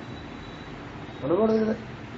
శ్రీకృష్ణ పుట్టాడు, రాముడు పుట్టాడు, బుద్ధుడు పుట్టాడు, క్రీస్తు పుట్టాడు, ఎంతమంది వ్యాసుడు పుట్టాడు, ఇక్కడ ఎంతమంది పుట్టారు ఈ భూమి మీద. అసలు మీకు భారతదేశం మంది పుట్టారు. ఇప్పటికీ రాగద్వేషాలు, కామక్రోధాలు, మదమాచర్యాలు ఇవే ఎందుకుంటున్నాయంటే సిచ్యుయేషన్లో నిలబడ్డ వాళ్ళు కాదు. మన ఎవరు కూడా నిలబడ్డ వాళ్ళు కాదు సిచ్యుయేషన్లో. మన కాలం ఆర్తితో, జిజ్ఞాసతో అట్లా ఉండాలి. ప్రయత్నం చేస్తున్న వాళ్ళే కానీ ప్రయత్నం చేసి నిలబడ్డ వాళ్ళు చాలా తక్కువ. మరి శ్రీకృష్ణుడు అంతమంది ఉంటుండగా లాస్ట్ టైం మీకు చెప్పేం లేదు. కాండవ దహనం అప్పుడు అగ్ని సహాయం అడుగుతాడు అర్జునుడిని, శ్రీకృష్ణుడిని. సహాయం చేస్తా ఉంటాడు. అర్జునుడు అంటాడు, ఏదో కబుర్లు చెప్పుకుంటూ ఏదో గార్డెన్లోకి ఏదో పార్క్లోకి కబుర్లు చెప్పుకుంటూ వచ్చాం మేము, మా దగ్గర ఆయుధాలు లేవు, ఏమి లేవు, ఎట్లాగా ఏం చేయమంటారు అడుగుతాడు. దాన్ని ఏమన్నా ఆయన ఇస్తా అంటారు. అగ్ని ఆరాధన చిన్న విషయం కాదు. అందరి దేవతలను ఆరాధన చేయడం అంతా ఒక ఎత్తు అయితే అగ్ని ఆరాధన ఒక ఎత్తు. చాలా పెద్ద విషయం. అందరి దేవతలను ఆరాధన చేయడం ఒక ఎత్తు. అగ్ని ఒక్కనే ఎందుకంటే అగ్ని ద్వారా అందరి దేవతలను మనం ఆవాహన చేయొచ్చు. మిగతా దేవతల ద్వారా మిగతా దేవతలను ఆవాహన చేయలేం. ఏ దేవతను పిలిస్తే ఆ దేవతే వస్తుంది. ఒకవేళ వస్తే ఆ దేవత వస్తే మిగతా వాళ్ళు నేనే రమ్మంటావా, ఫ్రెండ్లీగా వెళ్దామా అని అనరు. మిగతా దేవత అగ్ని ద్వారా మాత్రమే సమస్త దేవతల్ని మనం ఆవాహన చేయగలం. అగ్ని ద్వారా మాత్రమే సమస్త దేవతల్ని అనుగ్రహాన్ని మనం పొందగలం. అగ్ని ద్వారా మాత్రమే వాళ్ళకి ఏదైతే మనం మంత్రంతో పాటుగా అనుసరిస్తామో అవన్నీ కూడా అగ్ని ద్వారా మాత్రమే మనం ఇవ్వగలం. అగ్ని ఆరాధనకి అంత గొప్పతనం ఉంది. హోమానికి, యజ్ఞానికి. ఆయన సహాయం అడిగాడండి. సరే ఆయన అడగగానే ఆయన ఏమన్నా అడిగాడు? అర్జునుడికి ఏమో గాంధీవం ఇచ్చాడు, రథం ఇచ్చాడు, అక్షయ తృణాలు ఇచ్చాడు. అక్షయ తృణాలు అంటే అదేంటి? బాణం వేస్తే మళ్ళీ వెనకాల సైకిల్ తెచ్చి వాళ్ళు మామూలుగా యుద్ధాల్లో ఒక రథం మీద మీ సినిమాలో చూపించరు కానీ రథం మీద వాడు నాయకుడు కూర్చుంటే వెనకాల రథాల్లోనూ వాటిలోనూ ఇట్లా బళ్ళల్లోనూ బోళ్ళని గదలు, బోళ్ళని బాణాలు, బోళ్ళని ఈట్లు ఉండాలి వెనకాల. ఏంగానే వెనక రాదు కదా, సినిమాలోకి కూడా డుమ్మని రాదు కదా, సప్లై చేస్తూ ఉండాలి ఎవరికైనా సరే. అర్జెంట్కి అక్కర్లా, వేయంగానే మళ్ళీ అప్పుడు ఆటోమేటిక్గా వస్తుంది. అది అక్షయ తృణీయం అంటే అది. ఆ 2 చేతులతో కూడా బాణం వేయగలడు. ఆయన ఒక్కనే చేయగలడు. 2 పక్కల ఆయనకు ఉంటాయి. రెండింటి నిండా ఎప్పుడు ఫుల్ ఉంటుంది, స్టాక్ ఎప్పుడు స్టాక్ ఉంటుంది ఆయన దగ్గర. ఆ స్టాక్ అయిపోవడం ఉండదు. ఎవరిస్తారు? అగ్ని ఇస్తాడు. కృష్ణుడికి చక్రం ఇస్తాడు అగ్ని. కాండదహనం అంతా మొత్తం అయిపోతుంది. అయిపోయిన తర్వాత పెద్ద పెద్ద కాండదానంలో చాలా పెద్ద పెద్ద స్టోరీస్ ఉంటాయి. ఎప్పుడు చదువుకోండి, భారత ఎప్పుడు చదువుకోండి, అద్భుతంగా వచ్చింది. కాండదానంలో చాలా స్టోరీస్ జరుగుతాయి మంచిగా. కాండదానం మొత్తం అయిపోయిన తర్వాత అగ్ని ప్రసన్నుడయ్యి కృష్ణార్జునులు అడుగుతాడు, నీ దగ్గరికి నేను వరం ఇద్దాం అనుకుంటున్నాను, వరం కోరుకోమని అడుగుతాడు. ఎవరిని? అర్జునుడిని, కృష్ణుడిని. అర్జునుడు హీరో కదా, వాడు ఎప్పుడు ఇలా ఉండాలి, వాడి తెలియకుండానే ముందు యుద్ధం రాబోతుంది కదా ఎప్పుడో. ఆ యుద్ధానికి కావాల్సినవన్నీ కూడా ఈయన అడుగుతాడు. నాకు ఏది ఉండకూడదు, ఇది ఉండకూడదు, ఏదో మనం అడుగుతాడు. మొత్తం మీద ఒక హీరో, ఒక నాయకుడు యుద్ధానికి వెళ్ళిపోయే వాటి ఎలాంటి ప్రిపరేషన్ కావాలో అవన్నీ నోట్లాగానే అది అడుగుతాడు. అది ఆయన అడిగిన దాంట్లో మనకు కొత్తగా అనిపిస్తుంది. శ్రీకృష్ణుడు ఏమడుగుతాడో మీకు తెలిస్తే నేను ముందు మీకు చెప్పుండకపోతే మీకు ఆశ్చర్యం వేస్తుంది. నేను చెప్పలేదు, ఎప్పుడైనా చెప్పలేదా? నేను చెప్తే మీరు షాక్ తింటారు. అన్నీ అడిగాడు. భాగవతంలో ఉండదు, భారతంలో ఉంటుంది. శ్రీకృష్ణుడు అడుగుతాడు తెలుసా, ఎప్పటికీ నాకు అర్జునుడి మీద ప్రేమ ఇలాగే ఉండేలాగా ఉండమన్నాడు. మీరు ఎవరైనా జీవితంలో ఎక్స్పెక్ట్ చేస్తుంటారు? ఎప్పుడైనా ఎక్స్పెక్ట్ చేస్తుంటారు? మీకు ఏ వరం కావాలంటే ఎప్పటికీ అర్జునుడి మీద నాకుండే ప్రేమ ఇలాగే ఉండాలి, లేకపోతే పెరగాలి తప్ప ఇలాగే ఉండాలి, అది పెరుగుతూ ఉండాలి. మన నమస్కారం నేను మీతో అర్జునుడిగా చేస్తాను. శ్రీకృష్ణుడికి ఏమైనా చెప్పినాను మనకి ఇంట్లో లేదో తెలియదు. అర్జునుడు అంటే మనకు దగ్గర అనే ఫీలింగ్ ఉంటుంది నాకు. శ్రీకృష్ణుడు పెద్ద పెద్ద వాళ్ళకే దిక్కు ఉంటుంది. అంటే మనకి మన దాకా శ్రీకృష్ణుడు ఉంటాడు తెలియదు, కానీ ఎవరో నీకు ఐడియా ఎప్పుడు ఐడియాలు అర్జెంటే. ఆయన పెట్టింటే కొంతకాలం కొంతలో వస్తుంది, కానీ పనులు చేయటం శ్రీకృష్ణుడు పెట్టింటే వస్తుంది, ఎలా కొట్టాలో వస్తుంది. అర్థమవుతుందా? అది అర్జెంట్ వాడికి ఆయుధాలు అన్నీ అడుగుతాడు. నెక్స్ట్ అర్జెంటుకి ఎందుకు దిగాడు భూమి మీదకి? యుద్ధం గురించి కదా. నాకు సంబంధించిన అడుగుతాడు, ఇది ఇలా చూడాలి, ఎదురు తిరిగేది అడుగుతాడు అర్జెంట్. ఆ అర్జెంట్ మామూలుగానే అడుగుతాడు. అతనికి కావాల్సిన అతను ఫ్యూచర్ కావాల్సిన అడుగుతాడు అతను. శ్రీకృష్ణుడు మాత్రం ఏమంటాడు, అసలు మనం ఎక్స్పెక్ట్ చేస్తామండి. ఇప్పుడు వివేకానంద అంటే మీకు తెలుస్తుంది, ఇప్పుడు నాశకాలు అంటే మీకు తెలుస్తుంది. మీకు ఇప్పుడు తెలుస్తుంది వేషాలు ఏంటి ఏంటో. శ్రీదేవి గారా మాస్టర్ గారా? నేనైతే మాస్టర్ గారు.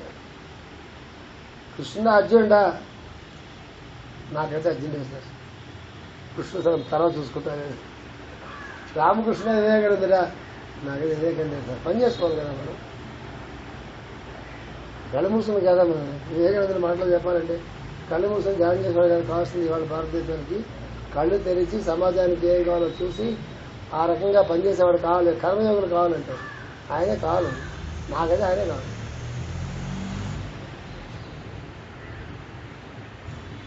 ఇప్పుడు ఎందుకు అర్జునుడి మీద అంత ప్రేమ ఉండాలని శ్రీకృష్ణుడు అడగాల? అడిగా దానికి అగ్ని మరో ఇవ్వాలా? అవసరమా? ఏంటంటే అర్జునుడు కావాలి. ఆయన ధర్మ రక్షణ కోసం భూమి మీద దిగొచ్చాడు కాబట్టి ఆ ధర్మరక్షణ, ధర్మ సంస్థాపన కావాలంటే ఎవరి ద్వారా జరగాలి? అర్జునుడి ద్వారానే జరగాలి. గురు శిష్యుడు అంటే అలా ఉండాలి. ఎప్పుడైనా ఏంటంటే హైయెస్ట్ గురు అంటే అర్జెంట్ అయిపోతే శ్రీకృష్ణుడు మనం పట్టించుకోవాలి. ఆయనే వచ్చేస్తాడు. మరి అర్జెంట్ అయితే శ్రీకృష్ణుడు అంటాం కదా. రామ అంటే ఎవరుంటారు ఇక్కడ? ఆంజనేయ అంటారట. ఆంజనేయ అంటే అనుమానం. ఇవి సాధారణ రహస్యాలు. ఏవో శ్లోకం ఎత్తరేత్ర రఘునాథ కీర్తనం స్వాగా చదువుతాం, ఆంజనేయుడి గుడికి వెళ్తాం. అది వేరే విషయం. కళ్ళు తప్పు కాదు. రహస్యం ఎక్కడుంది? సాధన రహస్యం ఎక్కడుంది? రామ రామ రామ అంటే ఆంజనేయుడు వస్తాడు, రామదూత అంటే వస్తాడు, మాస్టర్ భాషలో కపి అంటే వస్తాడు. అది చాలా ఇష్టమట. మర్కటం అనే పేరు ఆంజనేయ స్వామి వారికి. మర్కటం అంటే ఆయనకి చాలా ఇష్టం అంట. ఆంజనేయ స్వామి వారికి ఆయన పేర్లు చాలా ఉంటాయి కదా, కపి, మర్కట, అవి ఇవి ఇవి, ఆంజనేయ పుత్రుడా, వాయుపుత్రుడా, ఏవో ఉంటాయి కదా బోళ్ళు. రాముడు అన్నిట్లోకి ఆయన చాలా ఇష్టమైన పేరు రామదూత, లేకపోతే మర్కటం. చాలా ఇష్టమైన పేరు అంట. అంటే ఓం హరి మర్కట మర్కటాయ స్వాహ ఆయన మంత్రం అండి, ఆంజనేయుడి మంత్రం. ఓం హరి మర్కట మర్కటాయ స్వాహ, అది ఆంజనేయ స్వామి మంత్రం. అన్నిట్లోకి ఆ మంత్రం చాలా ఇష్టం అంట. ఎందుకు ఆ మర్కటం అనే పదం చాలా ఇష్టం అంట. అట్లా ఎవరికి ఏమి ఇష్టమో ఆ పదం చేయాలి మనం. అక్కడ కూడా కొంచెం కొంచెం చౌదరితో అట్లా ఉపయోగించాలి.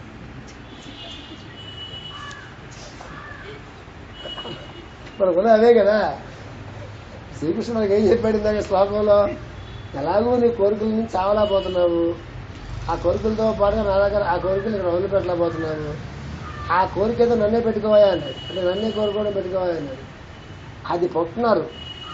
రామాయణ కాలంలో శబరి, తుకారాము, శాస్త్రయ్య, నారదుడు ఫస్ట్ బాస్. భక్తికి ఫస్ట్ బాస్ ఎవరు? నారదుడు ఫస్ట్ బాస్ ఆయనే. గురువు కూడా ఆయనే. ఏ క్షణంలో ఎవరిదాకైనా వచ్చి ఉపదేశం ఆయనే ఉపదేశం, అందరికీ ఆయనే ఉపదేశం చేశాడు. ధ్రువుడికి ఆయన ఉపదేశం చేశాడు, అందరికీ ప్రహ్లాదుడికి ఆయన ఉపదేశం చేశాడు, పైపచ్చి పొట్టలోనికి ఉపదేశం చేశాడు వాళ్ళకి. ఆయనకన్నా జగద్గురు ఎవరుంటారు, వాళ్ళకి ఆదిగురు ఎవరుంటారు? డైరెక్ట్ గా పుట్టాను కదా బ్రహ్మకి, ఆయన మొట్టమొదటి కదా, బిగినింగ్ గురువు కదా ఆయన. ఆయనకి అందరి గురువులు ఆయన తర్వాత. నారదుడి పాత్ర భారతంలో అద్భుతంగా ఉంటుంది, చాలా అద్భుతంగా ఉంటుంది. వ్యాసుడి పాత్ర భారతంలో భారతం చదువుకుంటే మనకి ఇంతవరకు మనకు తెలిసిన పాత్రలు మనకు కొత్తగా కనిపిస్తాయి. ఎప్పుడు పాండవులు ఇబ్బందుల్లో ఉన్నా, ఎప్పుడు ధర్మ సందేహం వచ్చినా, ఎప్పుడు ధర్మ సూక్ష్మాలని వివరించవలసి వచ్చినా, ఎప్పుడు భవిష్యత్తు గురించి మాట్లాడాల్సి వచ్చినా, భవిష్యత్తు ఇలా ఉంటుంది కాబట్టి ధర్మరాజా నువ్వు ఇట్లా ఉండు అని చెప్పాల్సి వచ్చిన ఇద్దరే వస్తారు. ధమ్మని ఫస్ట్ నారదుడు వస్తాడు, కూర్చుని జరగబోతుంది ముందే చెప్పేస్తాడు, కురుక్షేత్రం జరగబోతుంది, ఎంతమంది చావబోతున్నారు కాబట్టి మీరు ఇలా ప్రిపేర్ అవ్వండి. ఎప్పుడు ఎన్నో సంవత్సరాలు ఉన్నాయి. వెంటనే వ్యాసులు వస్తాయి. ఆయన వచ్చి ప్రత్యక్షం అయ్యి ఇప్పుడు జరగబోతుంది, ఇట్లా జరగబోతుంది, ఇలా జరగబోతుంది, అనివార్యం ఇది కాబట్టి మీరు ఇలా ప్రిపేర్ అయిపోతుంది. కొన్ని సంవత్సరాల ముందు చెప్తారు వాళ్ళు. కృష్ణుడు వస్తాడు, వచ్చి కాసేపు మాట్లాడే బాగున్నా నీకు వెళ్ళినా మరి వెళ్ళిపోమంటా, నా పని అయిపోయింది వెళ్ళిపోతా అని చెప్పి వెళ్ళిపోతూ ధర్మరాజు గురించి కాసేపట్లో నారదుడు వస్తాడు. ఆయనతో కొంచెం జాగ్రత్తగా మాట్లాడని చెప్పింది. ఆయన ఏం చెప్తారు? జాగ్రత్తగా వింటుమా అయిపోతుంది. ఏమి లింక్ అండి అసలు? అసలు భారతం చదువుకోకపోతే అసలు భారతీయుడిగా పుట్టడం అసలు వేస్ట్. భారతం చదువుకోకపోతే అది ఆ జన్మకి నాకు తెలిసి భారతదేశంలో పుట్టే భారతం చదువుకోకపోతే ఆ జన్మ సార్థకత ఉంది. నాకు ఆశ్చర్యం వస్తుంది. శ్రీకృష్ణుడు వచ్చి వెళ్ళిపోతే బాగా వెళ్ళిపోతున్నాను నేను, వస్తాడు ఆ నాదుడు వస్తే నీకు చెప్పా మంచి విషయాలు చెప్పేళ్తాడు. నాదుడు వచ్చి రాగానే నువ్వు పరిపాలన ఎట్లా చేస్తున్నావు, అందరినీ బాగా చూస్తున్నావా లేదా, విదేశాల్లో బాధలు పడుతున్నారా, అనవసరంగా ట్యాక్స్లు ఎక్కువ వసూలు చేస్తున్నావా, ట్యాక్స్లు కడుతూ మనుషులు అయినా బాధలు పడుతున్నారు. ఇవన్నీ ఏవైతే మన ప్రభుత్వాలు ఎంత ఆశ్చర్యం వస్తుందంటే, ఈ గుడ్డివాదాలందరూ ధృతరాష్ట్ర పరిపాలన మా పరిపాలన ధృతరాష్ట్రుడు దుర్యోధనుడు దుశ్శాసనుడు తప్ప పాండవ రామరాజ్య పరిపాలన కాదు కదా ప్రస్తుతం ఉన్నది మనకి. ఈ పరిపాలనలో ఏ పొరపాటు మనాలు చేస్తూ ఉంటారో నారద మహర్షి తిప్పి ఇవన్నీ నువ్వు చేయట్లేదు కదా ధర్మజ, నువ్వు చేయవనుకో నాకు తెలుసు, నువ్వు చేయవు ఇలాగా నువ్వు చెప్తాడు. అది ఎందుకంటే విశేషం, నువ్వు చేయవనుకో నాకు తెలుసు, ఇలాగా చేయట్లేదు సుమా, చేయకూడదు సుమా, నువ్వు చేయట్లేదు కదా, నువ్వు చేయవని తెలుసు, ఇవి కూడా చేయి వాటితో పాటు 20 పేజీల ఎక్స్ప్లెనేషన్. 20 పేజీల ఎక్స్ప్లెనేషన్. ఏం చెప్తాను మీకంటే ఇవన్నీ చెప్పుకుంటూ పోతే బాగానే ఉంటాయి. సూత్రం ఏంటి తెలుసా? అర్జెంట్కి కృష్ణుడు నాకు కావాల్సిన ఇంపార్టెంట్ థింగ్ ఏది వస్తుంది చాలా మటు ఇవే ఎగ్జాంపుల్ చెప్తుంటాను నేను. అది మీ బుర్రలో చెప్తే ఎప్పుడైనా పనికొస్తుంది. నేను చాలా మటుకు ఒకే ఎగ్జాంపుల్ చెప్తుంటా. ఏమీ శ్రమ పడకుండా సంపాదించుకున్నది ఒక్కడే రాముడు. నేను చాలా మటుకు చెప్తున్నాను. ఏమీ శ్రమ పడకుండా, ఏమీ తపస్సు చేయకుండా, దాని గురించి ప్రయత్నాలు చేయకుండా అప్రయత్నంగా కొన్ని వందల వేల సంవత్సరాలు విశ్వామిత్రుడు తపస్సు చేసుకుని ఆయన సంపాదించిన అస్త్రశస్త్రాలు, మంత్ర విద్య మొత్తం అంతా రాముడికి అని దారి వస్తుంది.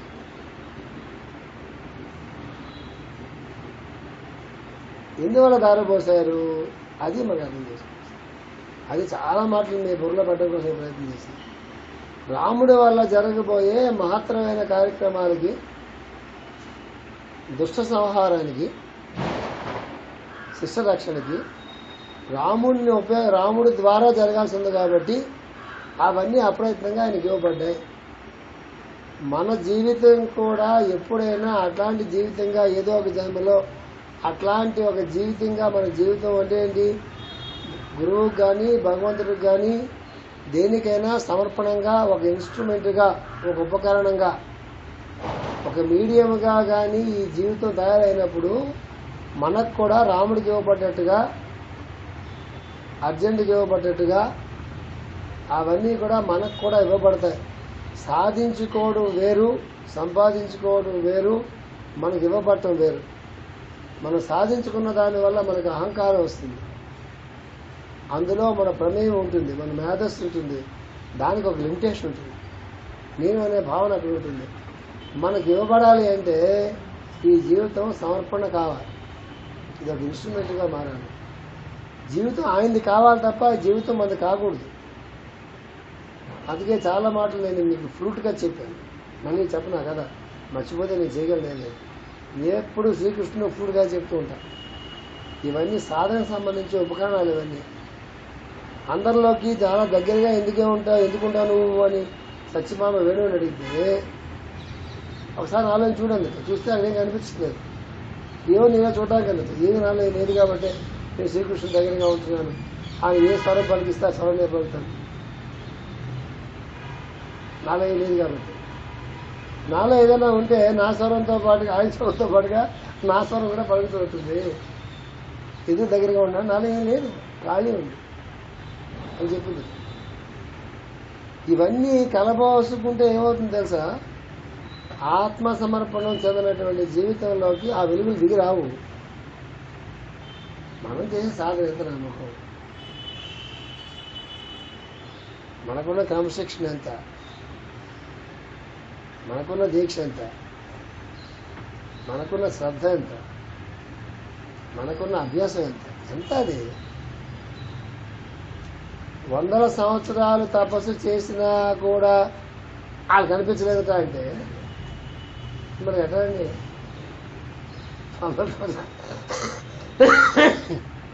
తపస్సు చేశారట, ఆహారం తీసుకోలేదట, వాయుభక్షం చేశారట, చుట్టూ పుట్లన్నీ వచ్చినాయంట. ఇన్ని ఉన్నా కూడా వాళ్ళు ప్రత్యక్షం కాలేదని పురాణాలు చెప్తూ ఉంటే మనం చేసే చిన్న సాధనకి సాధ్యమవుతాయండి. అందుకే మాస్టర్ సూత్రం చెప్పారు. ఏం చెప్పారు సూత్రం? Yoga is not an achievement, it is an attitude అని చెప్పారు. It is an attitude. Attitude అనేటటువంటిది మన ప్రేయర్లో వాటిలో యాటిట్యూడ్ మన జీవితంలో కనిపిస్తుంది. ఎట్లా మాట్లాడుతున్నాము, ఎట్లా పనులు చేస్తున్నాము, ఎట్లా భావన చేస్తున్నాము, ఎట్లా ఆలోచన చేస్తున్నాము, ఇతరులకి మనకున్న సంబంధ బాంధవ్యాల మధ్య ఎలా ఉంటున్నాము, మనతో మనం ఎలా ఉంటున్నాము, మన వాళ్ళతో ఎలా ఉంటున్నాము, మన వాళ్ళు కాని వాళ్ళతో ఎలా ఉంటున్నాము, ఇదంతా కలిసి యాటిట్యూడ్. అసలు ఏ యాటిట్యూడ్? భగవంతుడి పట్ల ఏమైనా యాటిట్యూడ్ ఏంటి? ఇదంతా యాటిట్యూడే కదా. అది yoga is an attitude, not an achievement అని చెప్తాను. ఇవి నిరంతరం ఇవి యోగానికి ఉపకరణాలు, యోగానికి సూత్రాలు. ఇవి జీవితంలో మనకు గుర్తుకొస్తుంది, సన్నివేశంలో గుర్తు రావాలి. ఇవి జీవిత సన్నివేశాలు గుర్తొస్తూ ఉండాలి. ఎంతవరకు మనం తగ్గి ఉంటామో అంతవరకు గుర్తొస్తాయి. ఎంతవరకు మనం పెరిగిపోతుంటాం. పెరిగిపోతుంటే బలుపు పెరగటం కాదు. ఎంతవరకు మన చుట్టూ ఎలా పెరిగిపోతూ ఉంటాయో, పెరిగిపోతుంటాయో ఇది తగ్గిపోతుంటుంది. అదే స్పేస్ కదా మనకు ఉన్నది. 2 గదులు ఇల్లు ఉందండి, 3 గదులు ఇల్లు అనుకుందాం. ఎందుకు ఇల్లు పెరగట్లేదు, సామాన్లు పెరిగిపోతున్నాయి.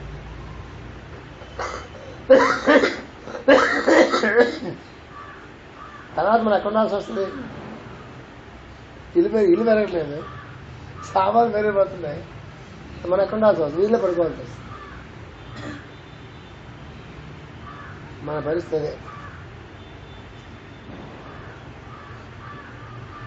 పరిస్థితి మన అదట్లా తాపత్రయాలు పెరిగిపోతున్నాయి, కోరికలు పెరిగిపోతున్నాయి, ఆశలు పెరిగిపోతున్నాయి, ఆశయాలు పెరిగిపోతున్నాయి, అన్నీ పెరిగిపోతున్నాయి. పెరిగిపోతున్నాయి. మనం పెరగట్లా, అవి పెరిగిపోతున్నాయి. మనం పెరగకుండా అవి పెరిగిపోతే ఎట్లా? అందువల్ల ఈ శ్లోకం చాలా ఇంపార్టెంట్. ఏంటంటే విత్తుకు రావడం అనేది చేత కావాలి మనకి. విత్తు రావడం అంటే అది మనది కానప్పుడు చాలా టాక్ట్ఫుల్గా నైస్గా ఎలాగైతే ఆపద వస్తుంది అని తెలిసినప్పుడు తాబేలు ఎలాగైతే చాలా సుకుమారంగా హాయిగా డబ్బు లాగేసుకుంటుంది, దెప్ప మాత్రం కనిపిస్తుంది, శత్రువు అయిన యానిమల్ వస్తుంది చూస్తుంది, దెప్పలా కనిపిస్తుంది, చుట్టూ కొడుతుంది, పంతుంది, నాకుతుంది, గిలుతుంది, ఏం చేసినా అది కథ అలాగే ఉంటుంది. అలాగే ఉన్నదా చూసి ఇది రాయో రప్ప అనుకుని వెళ్ళిపోతుంది.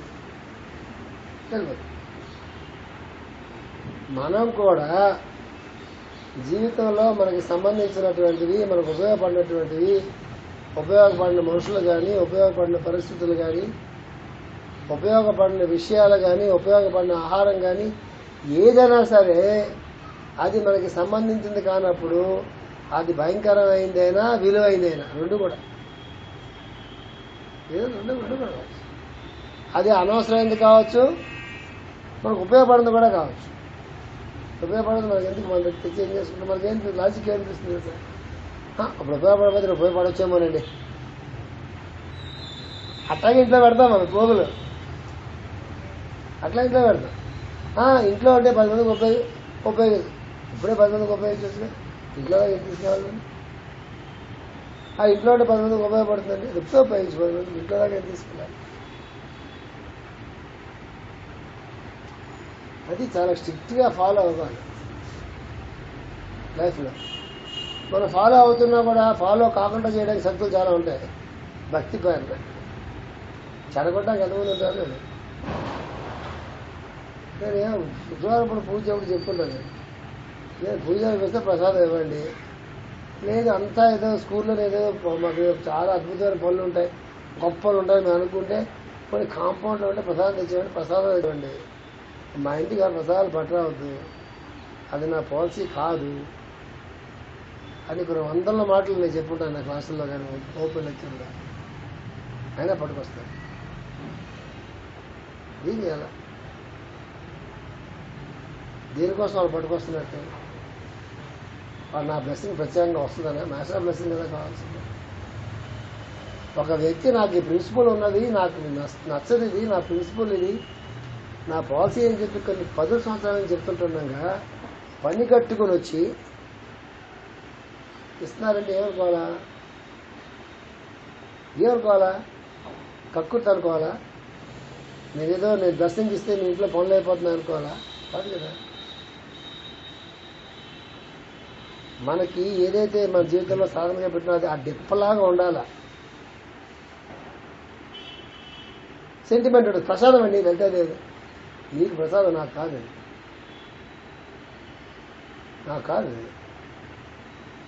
ప్రసాదం అయితే నేనేం చేయాలా? నిజంగా ప్రసాదం అయితే నేను గుడిలోకి వచ్చి తీసుకోవాలా? లేకపోతే కాంపౌండ్లో ఉంటే అందరికీ ఇస్తారా, నాకు ఇచ్చారు అనుకోండి, ఇంటి దాకా ప్రసాదం అండి. ప్రసాదం ఇంటి దాకా తీసుకెళ్తారా? అక్కడ ఇళ్ళకి పట్టుకెళ్ళిస్తారు తినండి తినండి అని వాడు రావాలి. ఆ రాజు అయితే ఏంటి వాడు బాబు అయితే ఏంటి అంటే వాడు ఇళ్ళకి వచ్చి తీసుకోవాలి ప్రసాద్. అట్లీస్ట్ కాంపౌండ్లో యాక్టివిటీ జరుగుతుంది కాబట్టి కాంపౌండ్లో వరకు కొంత, అది కూడా పూర్తిగా కాదు, ఎవడైనా సరే గుళ్ళకి వచ్చి తీసుకోవాలి.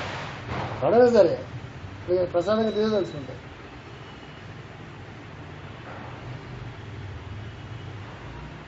చిన్న యోగం అంటే చిన్న విషయం కాదు. అదే చికాకు వస్తుంది, చికాకు వేస్తుంది, బ్లెస్సింగ్ రా చికాకు వస్తుంది. ఏంటో బుద్ధి లేదా? సన్నాసి ఎన్నిసార్లు చెప్పాలి సన్నాసులు? నా నుంచి ఏం ఎక్స్పెక్ట్ చేస్తున్నారు అసలు వీళ్ళు? ఏం ఎక్స్పెక్ట్ చేస్తారు వీళ్ళు? ఏం కావాలనుకుంటున్నారు? నేనేం కావాలనుకుంటున్నాను? మీ అందరూ మీరేమనుకుంటున్నారు మీ గురించి, నా గురించి? ఎలాగో మీరు తయారు కావట్లేదు అర్థమైపోతుంది. నన్ను కూడా ఏం జరగలేదు, చెడిపోలేదు, వేరే విషయం అది. అది ఎగ్జాంపుల్. అది మనకు సంబంధించిన విషయం కానప్పుడు, మన సాధనకో దేనికో ఉపయోగపడినప్పుడు అది మనల్ని డిస్టర్బ్ చేస్తున్నాం అనుకుంటున్నాం. దానివల్ల మన భయం ఉన్నప్పుడు లోపల లాగేసుకుంటుంది. ఇంద్రియాలని అట్లా లాక్కోవాల్సి అని చెప్తారు మాస్టర్ గారు. సాధ్యమా? ఇంద్రియాలు ఎక్కడ లాక్కోవాలి? అక్కడ ఉంది మెరికంతా. ఇంద్రియాలు ఎక్కడికి వెళ్తాయి? నెక్స్ట్ ఏంటి ఎక్కడికి వెళ్తాయి? నువ్వు ఇక్కడి నుంచి ఎక్కడికి వెళ్తారు? వెళ్తే నీటికి వెళ్తారు, లేకపోతే మధ్య పడే వీళ్ళ స్విట్జర్లాండ్ వెళ్ళారు కదా. ఇంద్రియాలు అక్కడికి, ఇంద్రియాలకి వెనకేముంటుంది? మామూలుగా మనకి లెక్క అదే. ఇంద్రియాలకు వెనకేముంటుంది? ఇంద్రియాలకు వెనకేముంటుంది? మనసు. మహా ఇంద్రియాలు లాక్కుంటే బోడీ మనసులో లాక్కుంటారు. అది చెప్పారు రాష్ట్రం. మహా ఇంద్రియాలు లాక్కుంటే ఎక్కడ లాక్కుంటా? మనసులోకి లాక్కుంటా. మనసు ఎలా ఉంటుంది? దానికి ఐదు కణాలు ఉన్నాయి. ఇప్పుడు ఈ మనస్సుని 5 కణాల్లో నుంచి 5 ఇంద్రియాలు పనిచేస్తుంటాయి. ఆ లోపు లాక్కుంటే ఇంకా నీళ్ళు అయిపోయింది, కాస్త గింజలు కొంచెం కొండలో పోయినా అన్నాం అనుకోండి, ఎవరో నీళ్ళు పట్టుకొచ్చి పోసారనుకోండి, ఆ కొండకు 5 చిల్లు ఉన్నాయనుకో, ఎన్ని కొండలు పోస్తే ఆ నిండుతుంది. అది కొండ కృష్ణాకాలం తెచ్చిపోతే నిండుతుంది ఆ కొండ. ఎందుకు? దానికి 5 చిల్లులు ఉన్నాయి. కాబట్టి ఇంద్రియాలని మనస్సులోకి లాక్కుంటూ ఉపయోగం లేదు. చెప్తున్నాను రాష్ట్ర గారు. మనస్సే నీటి వలె చంచలమై 5 చిల్లుల కొండ వలె ఇంద్రియముల్లో నుండి వెలుపలి ఇంద్రియార్థముల మీదకు ఉలుక పోసుకొనుచుండును. ఇంద్రియాల మీద నుంచి ఇంద్రియార్థాల మీదకి 2 వర్డ్స్ వాడారు మాస్టర్. ఇవన్నీ సాధనలో గుర్తుండాలి. ఆ వర్డ్స్ టెక్నికల్ వర్డ్స్. ఇంద్రియాలు వేరు, ఇంద్రియార్థాలు వేరు. ఉలుక పోసుకుని ఎంత మంచి వాడు చేస్తే ఒలిగిపోతుంది అంటారు కదా. నా చెప్తున్నారు, మనసే నీటి వలె సంచలమై 5 చిల్లుల కుండ వలె ఇంద్రియములలో నుండి వెలుపలి ఇంద్రియార్థముల మీద ఒలకపోసుకుని వచ్చింది. కనుక మనస్సు కన్నా వేరు సాధనం ఉండవలేదు. ఇంద్రియాలు మనసులోకి తీసుకెళ్ళకూడదు. మనస్సు కన్నా వేరు సాధనం ఉండవలేదు. మనసులకు పైన బుద్ధి ఉన్నది. ఇది మంచి చెడ్డలను వివేకము చేసుకోగల శక్తి. దీనికి సామాన్యముగా ఉపసంహరణ శక్తి లేదు. చూడండి, మనసు కన్నా బుద్ధి ఉంది. బుద్ధిలో ఏముంది? What is good and what is bad అనేటటువంటిది ఆ వివేకం చేసుకునేటటువంటి ఒక లక్షణం ఉంది. కానీ దానికి సామాన్యముగా ఉపసంహరణ బుద్ధికి శక్తి లేదు. అది కూడా ఉపసంహరించుకోలేదు బుద్ధి కూడా. ఎందుకు? అది వివేచన చేస్తుంది కదా, ఏది మంచి ఏది చెడు. వివేచన చేసి ఉపసంహరించుకుంటాడా? ఇప్పుడు నేను నా టీచింగ్ ఇంట్రెస్ట్ అనుకోండి, ఏంటికైనా నేను టీచింగే చేస్తాను. అర్థమైందా? మార్కెటింగ్ కూడా అనుకోండి, ఏంటికైనా మార్కెటింగ్ చేస్తాను. బుద్ధి లక్షణం వివేచన చేయడం. వివేచన చేయాలంటే వివేచన చేస్తుంది. అది వివేచన చేయాల్సిన ఉపసంహారం కుదురుతుందా? కుదురుతుంది కదా. సెక్రటరీ పని చేస్తాడు, మార్కెటింగ్ కూడా మార్కెటింగ్ పని చేస్తాడు, పిఏ పని చేస్తాడు, బాస్లాగా ఉంటాడు. పిఏ బాస్లా కూర్చోవాళ్ళ ఎవరిని వస్తే నేను మాట్లాడండి అంటే బాస్ అయితే వాళ్ళు కాడలేదని చెప్తాను. బాస్ పిఏ కాడలేదని చెప్పగలరా? రిసెప్షన్స్ కాడలేదని చెప్పగలరు. తంతాను కాడలేదంటే ఎందుకు కూర్చున్న సీట్లో అంటాడు. మనకు అర్థం కావాల్సింది అంటే ఇంద్రియాలు కానీ మనస్సు కానీ బుద్ధి కానీ అవి వాటి పనులు చేస్తున్నాయి. ఆ పనులు చేస్తుంటే ఆ పనులు చేయనియచ్చా చేయకూడదు అని ఎవరు డిసైడ్ చేయాలి? మనం డిసైడ్ చేయాలి. ఇదవుతుంది. నీళ్ళు పోసామండి, ఎటు వెళ్తాయి? పల్లం ఉన్న పక్క వెళ్ళిపోతాయి. పల్లం ఉన్న పక్క వెళ్ళకూడదు అంటే అవుతాయి. ధర్మం అది వెళ్ళిపోతుంది. అక్కడ నీళ్ళు పోయకూడదు, అక్కడ ఎత్తి చేయాలి లేకపోతే చెప్తున్నారు. ఇది మంచి చెడ్ల వివేచనం చేయగల శక్తి, దీనికి సామాన్యము ఉపసామాన్య శక్తి లేదు. బుద్ధికి వెనుక నేను అని ఒకడున్నాడు, అతనికి సర్వశక్తులు కలవు. తనకు తాను కేంద్రముగా ప్రత్యక్షము కాగలిగినది అతను ఒక్కడే. తనకు తన కేంద్రముగా ప్రత్యక్షము కాగలది. Centre everywhere, circumference nowhere. అది మ్యాషన్. సెంటర్ అది తనకి తాను ప్రత్యక్షముగా కాగలదు, అది ఒక్కడే. మిగతాడు ఎవరు తనకు తాను ప్రత్యక్షం కాలేదు, ఇంకెవడో కనిపించాలి, ఇంకెవడో కావాలి. కనుక బుద్ధికిని మనస్సులకును ఇంద్రియములకును కూడా అతడే కేంద్రముగా ఏర్పడగలడు. అతనికి మరి ఒక శక్తి కూడా ఉన్నది. ఏంటది? తన్ను తాను స్మరింపగలడు.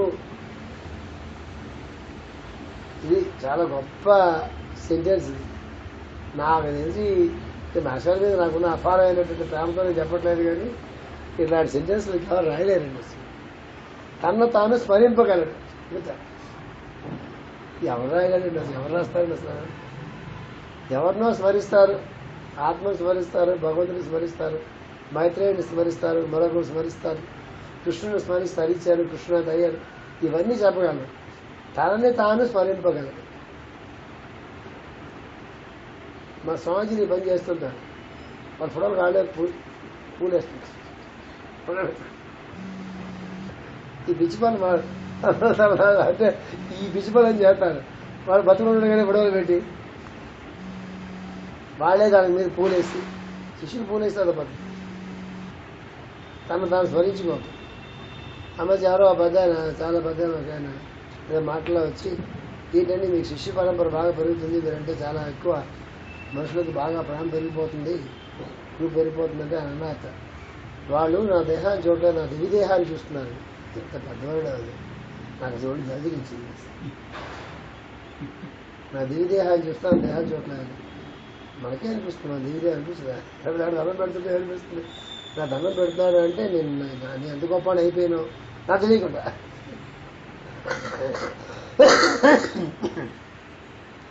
అది మనల్ని స్మరించుకోవడం,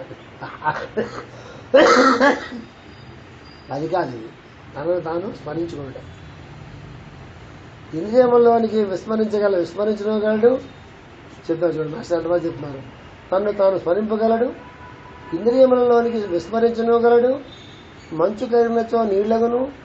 అట్లా ఈ నేను అన్నతడు విస్మృతి చెందినచో మనస్సు ఇంద్రియములు అగును, బుద్ధియు అగును. తన్ను తాను స్మరించున్నప్పుడు తన చుట్టూను బుద్ధి కట్టుకొనును, ఆ బుద్ధి తన యందుండును. మనస్సు బుద్ధి యందుండును. అప్పుడు ఇంద్రియములు మనస్సులోనికి ఉపహరించుకొనును. ఈ యొక్క మార్గములనే మనస్సును ఇంద్రియములను ధరించడం సాధ్యమగును. ఇన్ని మాటలు చదువుకోవాలండి. ఈ శ్లోకం వదిలేసేయండి. ఈ పారాగ్రాఫ్ని ఎన్ని వందల మాటలు మనం చదువుకోవాలి, ఎన్ని వందల మాటలు. అర్థమైంది అసలు? ఎప్పుడు అర్థమవుతుంది తెలుసా? అట్లీస్ట్ ఈ విత్డ్రాయల్ ప్రాసెస్ కొంచెం అయినా స్టార్ట్ అయితే అర్థమవుతుంది. అర్థమవడం ప్రారంభమవుతుంది. విత్డ్రాయింగ్ ఉపసంహరించుకోవడానికి చెప్పారు చూసారా? మన జీవితంలో ఉపసంహరించుకోవడం అనేటటువంటిది ఏ మాత్రం స్టార్ట్ అయినా అర్థం కావడం ప్రారంభమవుతుంది. పూర్తిగా ఉపసంహరించుకుంటే మనం ఎక్కడ ఎందుకుంటాం? దాని గురించి మర్చిపోండి. అదే ఆత్మసమర్పణం అంటే. ఆత్మసమర్పణలోనే ఉపసంహరించడం ప్రక్రియ అంతర్లీనంగా ఉంటుంది. ఉపసంహరించడం అవసరం లేదు ఆత్మసమర్పణలో, లేదు. అందుకే మేషాలు ఎప్పుడు భాగవతంలో ఆత్మసమర్పణము అంటారు. ఇది ఒక మెథాడికల్ ప్రాసెస్, ఇది ఒక సిస్టమేటిక్ ప్రాసెస్, సాధన. ఇది సిస్టమేటిక్ ప్రాసెస్. ఈ ఉపసంహరణ అనేది చిన్న విషయం కాదు. అది లైఫ్లో ప్రాక్టీస్ స్టార్ట్ చేయాలి మనం. ఏ స్టార్ట్ చేయాలా? మొట్టమొదటి ఇంద్రియార్థాలు. ఇంద్రియార్థం అంటే ఏంటి? ముక్కుకి వాసన చూసే లక్షణం ఉంది. అది ఏదైనా ఉంటే వాసన చూస్తుంది, ఇంద్రియార్థం. నాలుగుకి తినే లక్షణం ఉంది, నాలుగు రుచి చూస్తుంది. ఏదైనా వస్తువు ఉంటే అది నాలుగు పడితే రుచి చూస్తుంది, లేకపోతే రుచి ఎవరు చూస్తారు? ఒకసారి నాకు రుచి చూస్తుంది అనుకోండి, నాకు రుచి రావాలంటే అప్పుడు ఏం చేయాలి? నాకు రుచి రావాలంటే ఏం కావాలా? నాలుగు మీద వస్తువు పడాలి. ఆ వస్తువు పడలేదు, ఒకసారి రుచి చూస్తుంది, కానీ వస్తువు అక్కడ ఉంది, నాలుగు మీద పడలే, అయినా రుచి చూస్తుంది ఎవరు? మనసు. రుచి చూడడం మాంద, నాలుగు చూడకపోతే మనసు చూస్తుంది. అసలు అక్కడ ఉంది వస్తువు, ఆ వస్తువు అక్కడుందా ఎక్కడుందా? ఆ వస్తువు అక్కడుందా ఎక్కడుందా? ఆ వస్తువు మనసులో ఉంది, అక్కడ లేదు, అక్కడ ఉంది, కానీ ఇక్కడ కూడా ఉంది. ఎక్కడి నుంచి అక్కడి నుంచి తీసేయాలా, ఇక్కడి నుంచి తీసేయాలా? ఫస్ట్ అక్కడ తీయాలి. ఇక్కడ తీయడం అనేది ఎగ్గొట్టడానికి తీయదు, అక్కడ ముందు తీయాలి.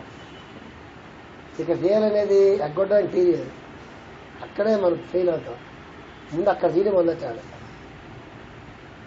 తిందామని అక్కడ ఉండదు కదా. అది ఇంద్రియార్థం దాకా వెళ్ళకుండా ముందు సాఫ్ చేయాలి. ఎన్ని రోజులు సాఫ్ చేస్తారు సార్ మీరు? ఎన్ని రోజులు చేయగలరు? 10 రోజులు చేయగలరు. మళ్ళా ఉంటే ఇంత తింటాడని నన్ను తీయడం మనకు ఉందిగా. ముందు అక్కడ నువ్వు ఎవరి గురించి చెప్పట్లా, నీ గురించి చెప్తున్నా. అప్పుడు చెప్పాలా? గొప్ప తిరిగి చెప్పాడు కదా బోడి కదా, అది నేను చెప్తున్నా. ముందు తింటా మానరా అని చెప్తున్నా. ముందు తింటా మన తర్వాత మాట్లాడు, తింటా మన తర్వాత మాట్లాడదాం. ఎంతకాలం సప్రెస్ చేయకూడదు సార్. చెప్పలేదు పెద్దలందరూ సప్రెస్ చేయకూడదని. సప్రెస్ చేస్తే మళ్ళీ 1 month 2 months పోయిన తర్వాత మళ్ళా విద్యుత్ మీద తింటా తర్వాత చూద్దాం, ముందు తిండమని మాట్లాడాడు. అప్పుడే ఇస్తున్నా వాడికి. ఎవడో రభిషంతో మాట్లాడుతున్నాడు, వాడు మాటలు వినబోకరాను, నీ మాటలు పని చేసుకోరా సార్. నాతో చెప్పకపోతే 10 మంది చెప్తారు సార్. అది వాడి ప్రాబ్లం రా, నీ ప్రాబ్లం, వాడి ప్రాబ్లం. అది నువ్వు వినబోతురా అంటే నేను వినకపోతే 10 మందితో మాట్లాడతా సార్. అది వాళ్ళు చూసుంటారు. నీ సంగతి సరే. ఆ సినిమాలే చూడబోకరా అన్నావు అనుకోండి సార్, నేను చూడకపోతే అయిపోతుంది సార్ సినిమా వాళ్ళు. ఈ లాజిక్ అంతా ఏంటి అంటే నీకు ఇష్టం లేదు,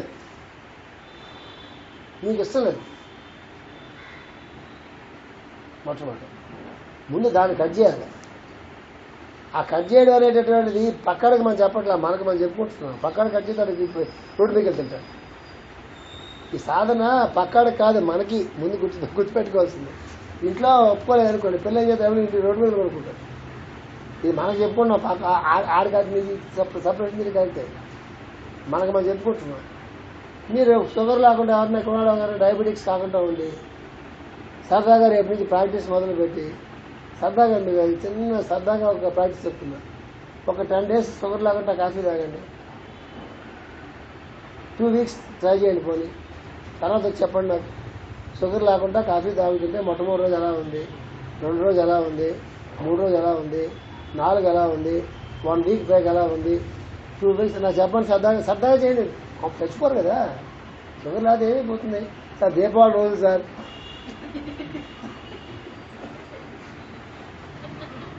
అంటే నేనేం చేయలేదు, దీపావళిలోనే మానేయాలి. అన్నీ కనిపిస్తుండగా మానగలిగితే అసలు పెద్ద సాధన కదా అది. శాస్త్రీయరావుని నిర్గవచంతనే మానేమనండి, కూర్చోడు అక్కడ మానేమనండి. నేను ఛాలెంజ్ చేస్తా. రోడ్డు మీద గారెలు తిన్న, రోడ్డు మీద ఆ చండాలైన నూనెతో చేస్తారు గారెలు తిన్న మానేమనండి.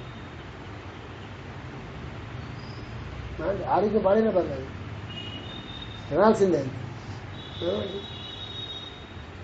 సదా ప్రాక్టీస్ చేయండి. మీకేం తెలుస్తుంది సార్? 1 week పోయేటప్పటికి పంచదార వేస్తున్న కాఫీ అయినా పంచదార లేని కాఫీ అయినా ఇది కూడా మీరు రుచిగా అనిపిస్తుంది. ఎందువల్ల దీంతో మీకు అభ్యాసం అయింది. షుగర్ లేని దానికి ముందు మీ సంకల్పం ఉండాలా. ఏమో సంకల్పం ఉండాలని? షుగర్ లాగడం వల్ల తాగుతా కాఫీ, ఇదే అబ్బాయి ఎంత రుచిగా ఉంది. 2 weeks పోయిన తర్వాత షుగర్ వేసిన కాఫీ మీకు ఇస్తే ఏంటి సార్ దీంట్లో పానకం పోసి, అది లేదు సార్ మామూలుగా వేసేస్తాం, చెంచా వేసాను సార్. చెంచాన మొగవా మీరు 10 చెంచాలు వేసారంటే ఎంచేత ఆ దానికి షుగర్ టేస్ట్ పోయింది. ఎంత చెంచా వేసినా కూడా 10 చెంచాలు అవుతుంది. అది పాటిస్తారు. దీంతో ప్రాక్టీస్ ఏది చచ్చిపోతాం అనుకుంటా దాంతో ప్రాక్టీస్ చేయాలి. స్వీట్లు ఉంటాయి, నేను నా చిన్నప్పటి నుంచి ఇప్పుడు దాకా ఇప్పుడు కాదు, నా చిన్నప్పటి నుంచి దాదాపు 65 years 64 years నేను అది ఉదయం ప్రేయర్ స్వీటు, రాత్రి ప్రేయర్ స్వీటు అన్నట్టుగా ఉండేది నా లైఫ్. విలేజ్లో ఉండేవాళ్ళం కాబట్టి మా కోవా పిల్లలు అవి ఇవి ముందు రాజు ఫ్యామిలీస్ కాబట్టి ఇంట్లో ఎప్పుడు స్వీట్లు బిందుల్లో ఉంటాయి. ఆ స్వీట్ లేకపోతే నేను స్వీట్ తిని కాఫీ తాగుతా, మీకు తెలుసు తెలియదు, ఎవరు తారు ప్రపంచంలో. వన్ ఫైన్ మార్నింగ్ అనుకున్నా, ఇప్పుడు దాకా అసలు నాకు ఇస్తుంది లక్కీగా డయాబెటిక్ కాలేదు, నేను చచ్చినోడు అయితే భగవంతుడు ఇప్పుడు దాకా డయాబెటిక్ కాకుండా నేను కాపాడాడు. కాబట్టి స్వీట్లు మాత్రం ఎలా ఉంటుంది, ఇప్పుడు ఎవరన్నా స్వీట్ పట్టుకొని నాకు తొందో అనిపిస్తుంది, మన నుంచి కింద అవుతాం అనిపిస్తుంది. చాలా స్వీట్లు తిందో నేను మానేసా, నా ఎలర్జీ వచ్చేస్తుంది స్వీట్ చూస్తే. ఇది మరి మా మా మా ఇంట్లో అమ్మాయి బాలాజీకి ఇస్తుంటా, నాకు వద్దు బాబు స్వీట్లు ఎక్కి, అది కూడా నాకు వద్దు బాబు స్వీట్లు ఎక్కి హెల్త్ అవేర్నెస్ వచ్చింది అందరికీ. అందరూ పట్టిన స్వీట్లు ప్యాకెట్లు ఇస్తారు. Worst habit. వైట్ పాయిజన్స్ అని ఉంటాయి. వైట్ పాయిజన్లో ఫస్ట్ వైట్ పాయిజన్ ఏంటి? షుగరే. మిగతా పాలు గీలు అన్నా చేస్తే బాగా బాధ చెప్పట్లు అవి కూడా. నెక్స్ట్ వైట్ పాయిజన్ పాలు, ఉప్పు పాలకి ఎక్కువ, పెరుగు ఉన్నాయి ఇస్తుంది. అవన్నీ ఇప్పుడు చెప్తే మీరు అన్నీ ఎక్కడ మానేస్తారు కానీ ఇక బగ్గిచిక్కిపోయి మందుకు వస్తారు, కానీ షుగర్ మానేయండి, శ్రద్ధ పడేయండి. మీకు ఏం తెలుస్తుంది? దేవుడు ఏం తెలుస్తుంది తెలుసా? ఒకసారి మనసుకి అభ్యాసాన్ని మనం కట్ చేసామంటే మళ్ళీ మీరు కోరి కిలికి ఎవరన్నా ఇస్తే ఈ ఒక్కరోజు షుగర్తో తాగితే ఏమవుతుందిలే, ఒకరోజు షుగర్తో కొంపలు అండుకుపోతాయా అనే థాట్ మీరు ఎంటర్టైన్ చేశారా, కథం. ఈ 5 నెలలు 6 నెలలు చేసిన మొత్తం అంతా పోతుంది. అది అట్లాగంటే ఇంద్రియార్థాల్లో నుంచి ఇంద్రియాన్ని ఉపసంహరించాము. ఇంద్రియాలని మనసుకు ఉపసంహరించిన మనసు ఏం చేస్తుంది? తినవే పర్లేదు, లాజలు ఊరుతుంది, ఊరుగా టేస్ట్ అది ఎంజాయ్ చేస్తుంటుంది. దాన్ని ఏం చేయాలి? బుద్ధిలోకి విత్డ్రా చేయాలి. బుద్ధి అంటే ఏంటి తెలుసా? అక్కడ ఉపయోగించాలి లాజిక్. రేపు బోడి కదవా, తింటే బాగానే ఉంటుంది, చస్తావు నువ్వు, ఇది నీ ఆరోగ్యానికి మంచిది కాదు, ఇది నీ మనసుకి మంచిది కాదు, నీ జీవితానికి మంచిది కాదు, ఇక్కడ చేయబోకరా, డబ్బులు ఇలా ఖర్చు పెట్టుకోబోకరా, పనికి మాల కదవా అనే బుద్ధి మనసుకి చెప్పాలి. అది వివేకం అంటే.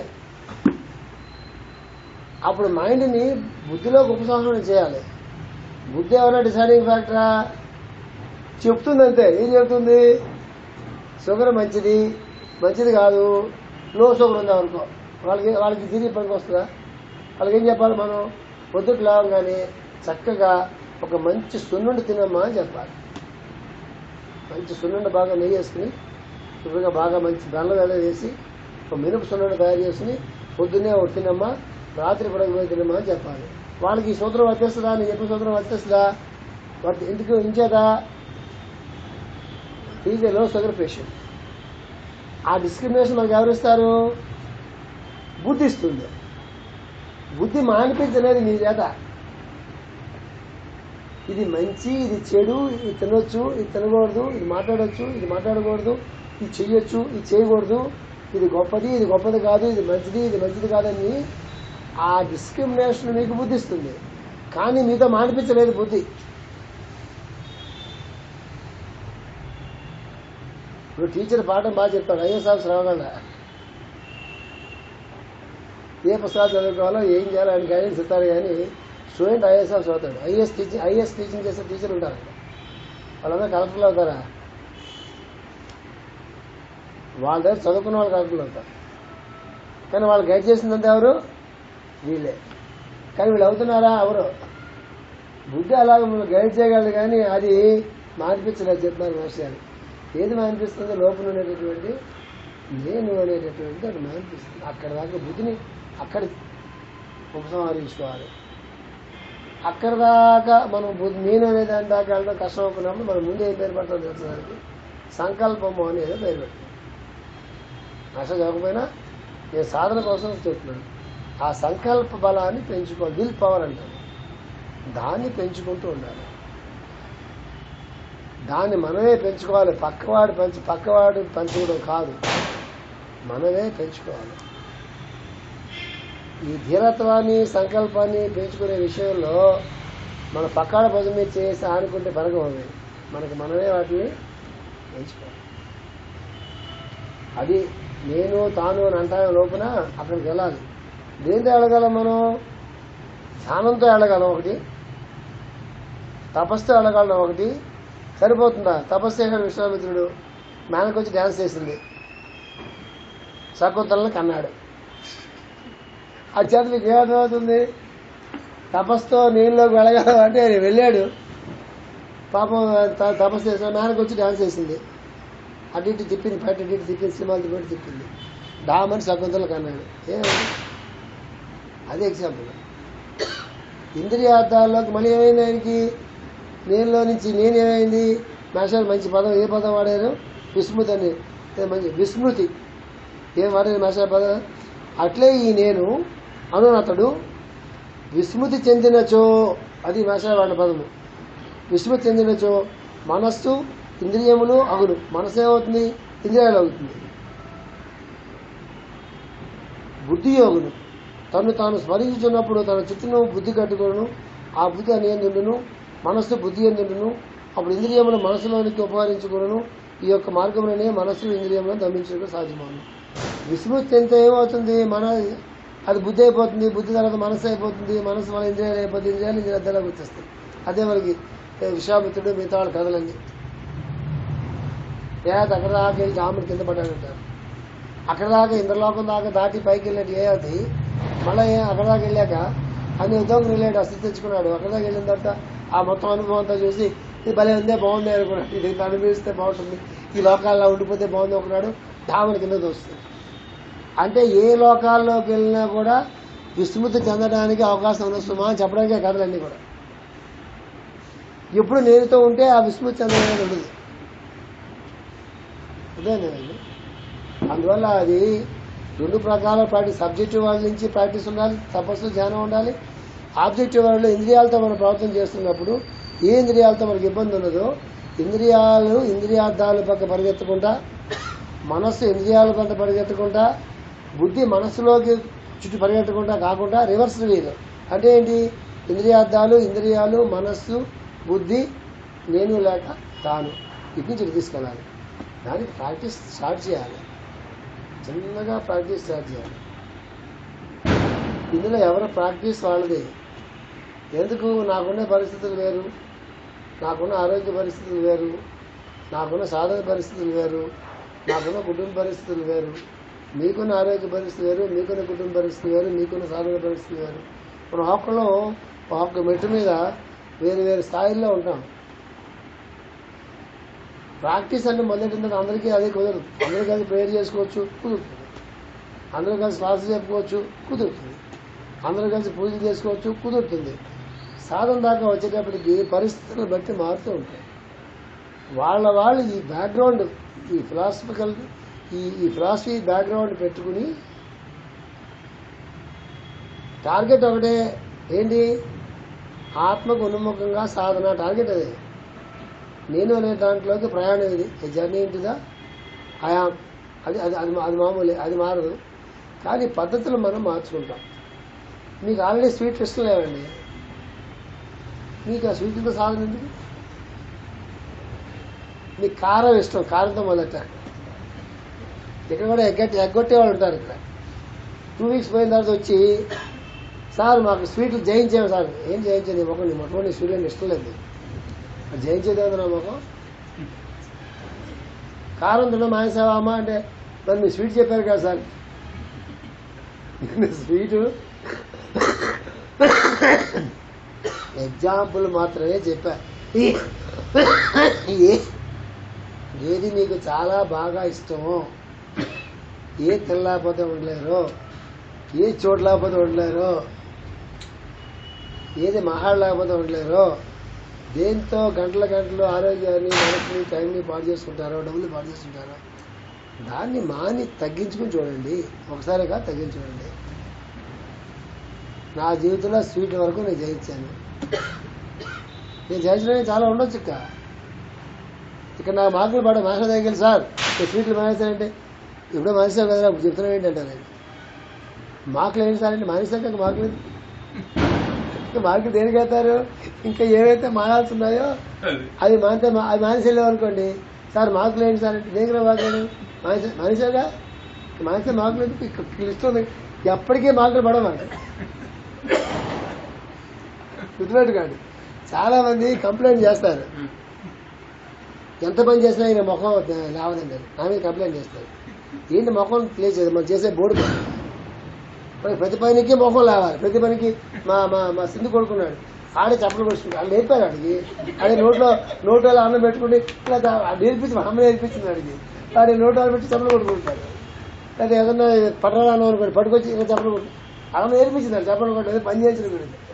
ఆడికాటు ముద్దుగా ఉంటుంది, మనం చప్పలు కొట్టుకుంటే ఈ పటాలు తీసి చప్పట్లు కొట్టుకుని, ఆ పటాలు చప్పట్లు కొట్టుకుని, ఈ కుర్చీ వేసి చప్పట్లు కొట్టుకుని ప్రతికి చెప్పట్లేదా? ఎప్పటికీ గుర్తుపెట్టుకోండి, నిజంగా ఎవడైనా సాధనలోకి వెళితే నాశకాలు మంచి ఎగ్జాంపుల్ చెప్తాను.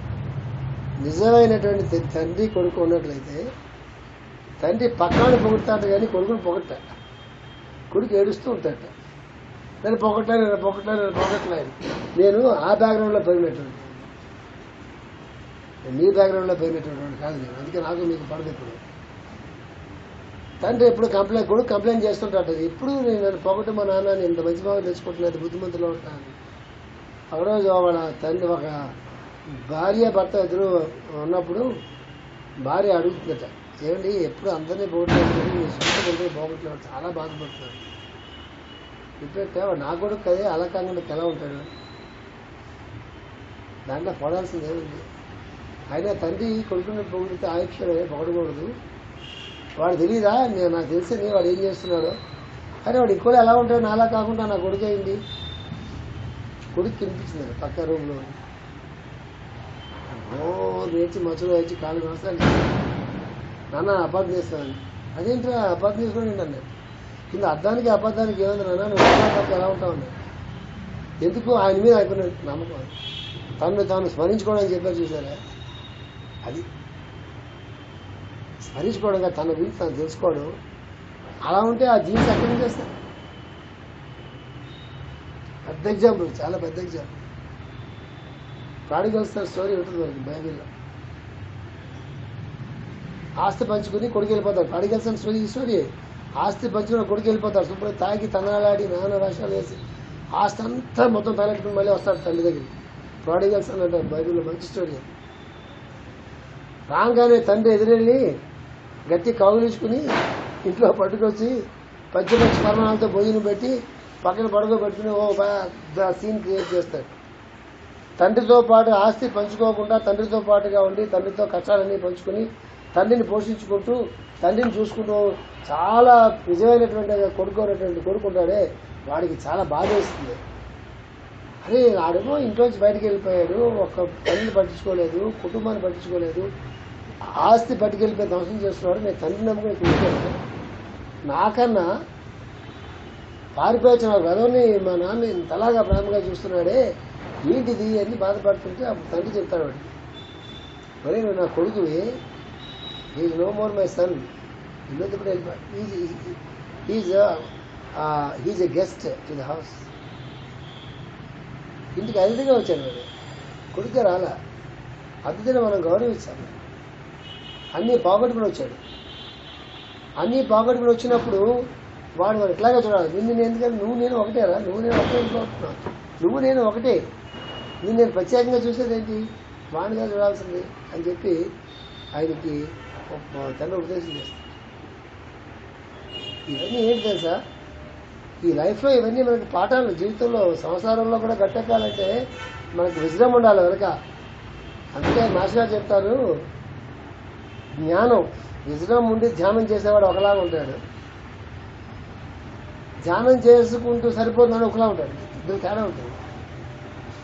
బ్యాక్గ్రౌండ్ ఒక జ్ఞానం ఉండి ఒక బ్యాక్గ్రౌండ్లో మెడిటేషన్ చేసిన వాడు పంతా వేరుగా ఉంటుంది. ఇప్పుడు సివి గారి ప్రేరే ఉందండి, నేను మీకు రాసి చెప్తా. సివి గారి ప్రేరే ఉంది, మనందరం ప్రేయర్ చేస్తూ ఉంటాం. నాకు చేసినట్టుగా మీకు చేయదు, మీకు చేసినట్టుగా ఈవిడ చేసినట్టుగా ఆవిడకి పని చేయదు, ఆవిడ చేసినట్టుగా ఆవిడకి పని చేయదు, ఆవిడ చేసినట్టుగా ఈవిడ పని చేయదు. అదే అట్లా ఒకడే గురువు కదా, ఒకే వెలుగు కదా. ఒక సూర్యుడు తాను సమస్త జీవులకు తాను ఒక్కొక్కడే తోచుకోలేదు. ఒకడే గురువు, ఆయన ఒక్కడికి ఒకలా కనిపిస్తాడు కానీ ఆయన ఒక్కనే కదా. మరి మనందరికీ ప్రేయర్లు ఒకలాగే పనిచేయాలి. ఆయన ఏమనుకు ఆయన అంటే ఏమనుకు నువ్వు ధ్యానం చేస్తున్నావో అలాగే నీకు ఎంత. ఆయన అంటే ఏమనుకు నువ్వు ధ్యానంలో ప్రేయర్లో కూర్చున్నావో అది రహస్యం. అక్కడ ఆయన అంటే ఏమైనా ప్రేయర్లో కూర్చున్నావు, ఆయన ప్రేయర్ చేసుకుంటే లోపల కథకులు వస్తాయి. ఎవడో ప్రోగ్రామ్ ఇచ్చాడు గురువులో, వాడికి వచ్చినాయి. నీకు రావాలని రూల్ లేదు, వచ్చినవాడు చెప్పాడు. కథకులు వచ్చాయి, వర్కింగ్స్ వచ్చాయి, హీలింగ్ జరుగుతుంది. ఇట్లా ఒక ప్రోగ్రాంతో మనం కూర్చున్నాం అనుకోండి, ఆ ప్రోగ్రాంలో నుంచే సివి గారు పనిచేస్తాం. నేను ఉన్నాను అనుకోండి, నేను లెక్చర్ బాగా ఇవ్వాలి, అంతరార్థాలు నాకు బాగా అర్థం కావాలి, నేను బాగా పుస్తకాలు రాయాలి, నేను అందరితో బాగా మాట్లాడాలి, అందరినీ అర్థం చేసుకోవాలి అనేటువంటి బ్యాక్గ్రౌండ్ నాకు ఉందనుకోండి, సివి గారు ప్రేయర్ చేసుకుంటే అంతర్ముఖంగా ఇన్స్టిట్యూషన్ పెరుగుతుంది. ఎవరు ఇన్ఫర్మేషన్ నాకు ఇచ్చుంటారు. కానీ నాకు వస్తుంది అనుకోండి, ఎంతసేపు సివి గారు నాలెడ్జ్ ఎలా పనిచేస్తారు, నా పుస్తకాలు అర్థం చేసుకోవడం, నేను బాగా లెక్చర్లు ఇవ్వడం, మరొకటి అందరికీ సివి గారు. ఇంకొక అన్నారు, సివి గారు ఒక మహా విశ్వస్వరూపమైన ఆయన ధ్యానం చేసినట్లయితే విశ్వవ్యాప్తం చెందొచ్చు, అన్నీ ఆయనే క్రియేట్ చేస్తారు, సంప్రదాయాన్ని అన్నీ ఆయన అన్నారు అనుకోండి, ఆయనకి అదే వస్తుంది. నాకు రావు. ఎందువల్ల ఏ బ్యాక్గ్రౌండ్లో మనం ఏ జ్ఞానంతో, ఏ విజ్ఞానంతో, ఏ ప్లాట్ఫామ్ మీద ఏ బ్యాక్గ్రౌండ్తో వాళ్ళు స్మరిస్తున్నామో అందులోంచే వాళ్ళు పనిచేస్తారు. అందుకే మాస్టర్ గారు చాలా తెలివిగా కళ్ళు మూసుకొని ఆత్మసమర్పణము చెంది అన్నారు. అక్కడ ప్రోగ్రాం లేదు, అదొక విశ్వరూపం, ఒక విశ్వశక్తి, అది ఒక మహాశక్తి, అది దానికి వెళ్ళలేదు, దానికి బౌండరీస్ లేదు. ఆ రకమైన విజయంలో మన మాస్టర్ గారిని ప్రార్థన చేస్తాం అనుకోండి, వచ్చే విధానం ప్రేరే మారిపోతుంది. ప్రేరే మారిపోతుంది, ఆ గురువు తాలూకు స్వరూపమే మారిపోతుంది. అందుకే మాస్టర్ గారు అంటారు, జ్ఞానం ఉన్నటువంటి వాడు ధ్యానం చేస్తే ఒకలా ఉంటుంది, ధ్యానం చేసుకుంటుండగా జ్ఞానం వాళ్ళలోంచి బుద్ధుడికి ఎలా వచ్చింది, ధామ దిగింది. ఇప్పుడు ఎలా అవుతుంది, సాధన చేసాడు, ధామ దిగింది, బుద్ధుడిలో దిగింది. రకరకాల పద్ధతులు ఉంటాయి. ఏదైనా మనం సాధన ప్రారంభిస్తే ఆ పద్ధతుల్లోకి మనం వెళ్తాము. ఇవాళ లేట్ అయిపోయి ధాములు పటాల్స్లో వెళ్తాయి. స్వస్తి ప్రజాపతి పరిపాలన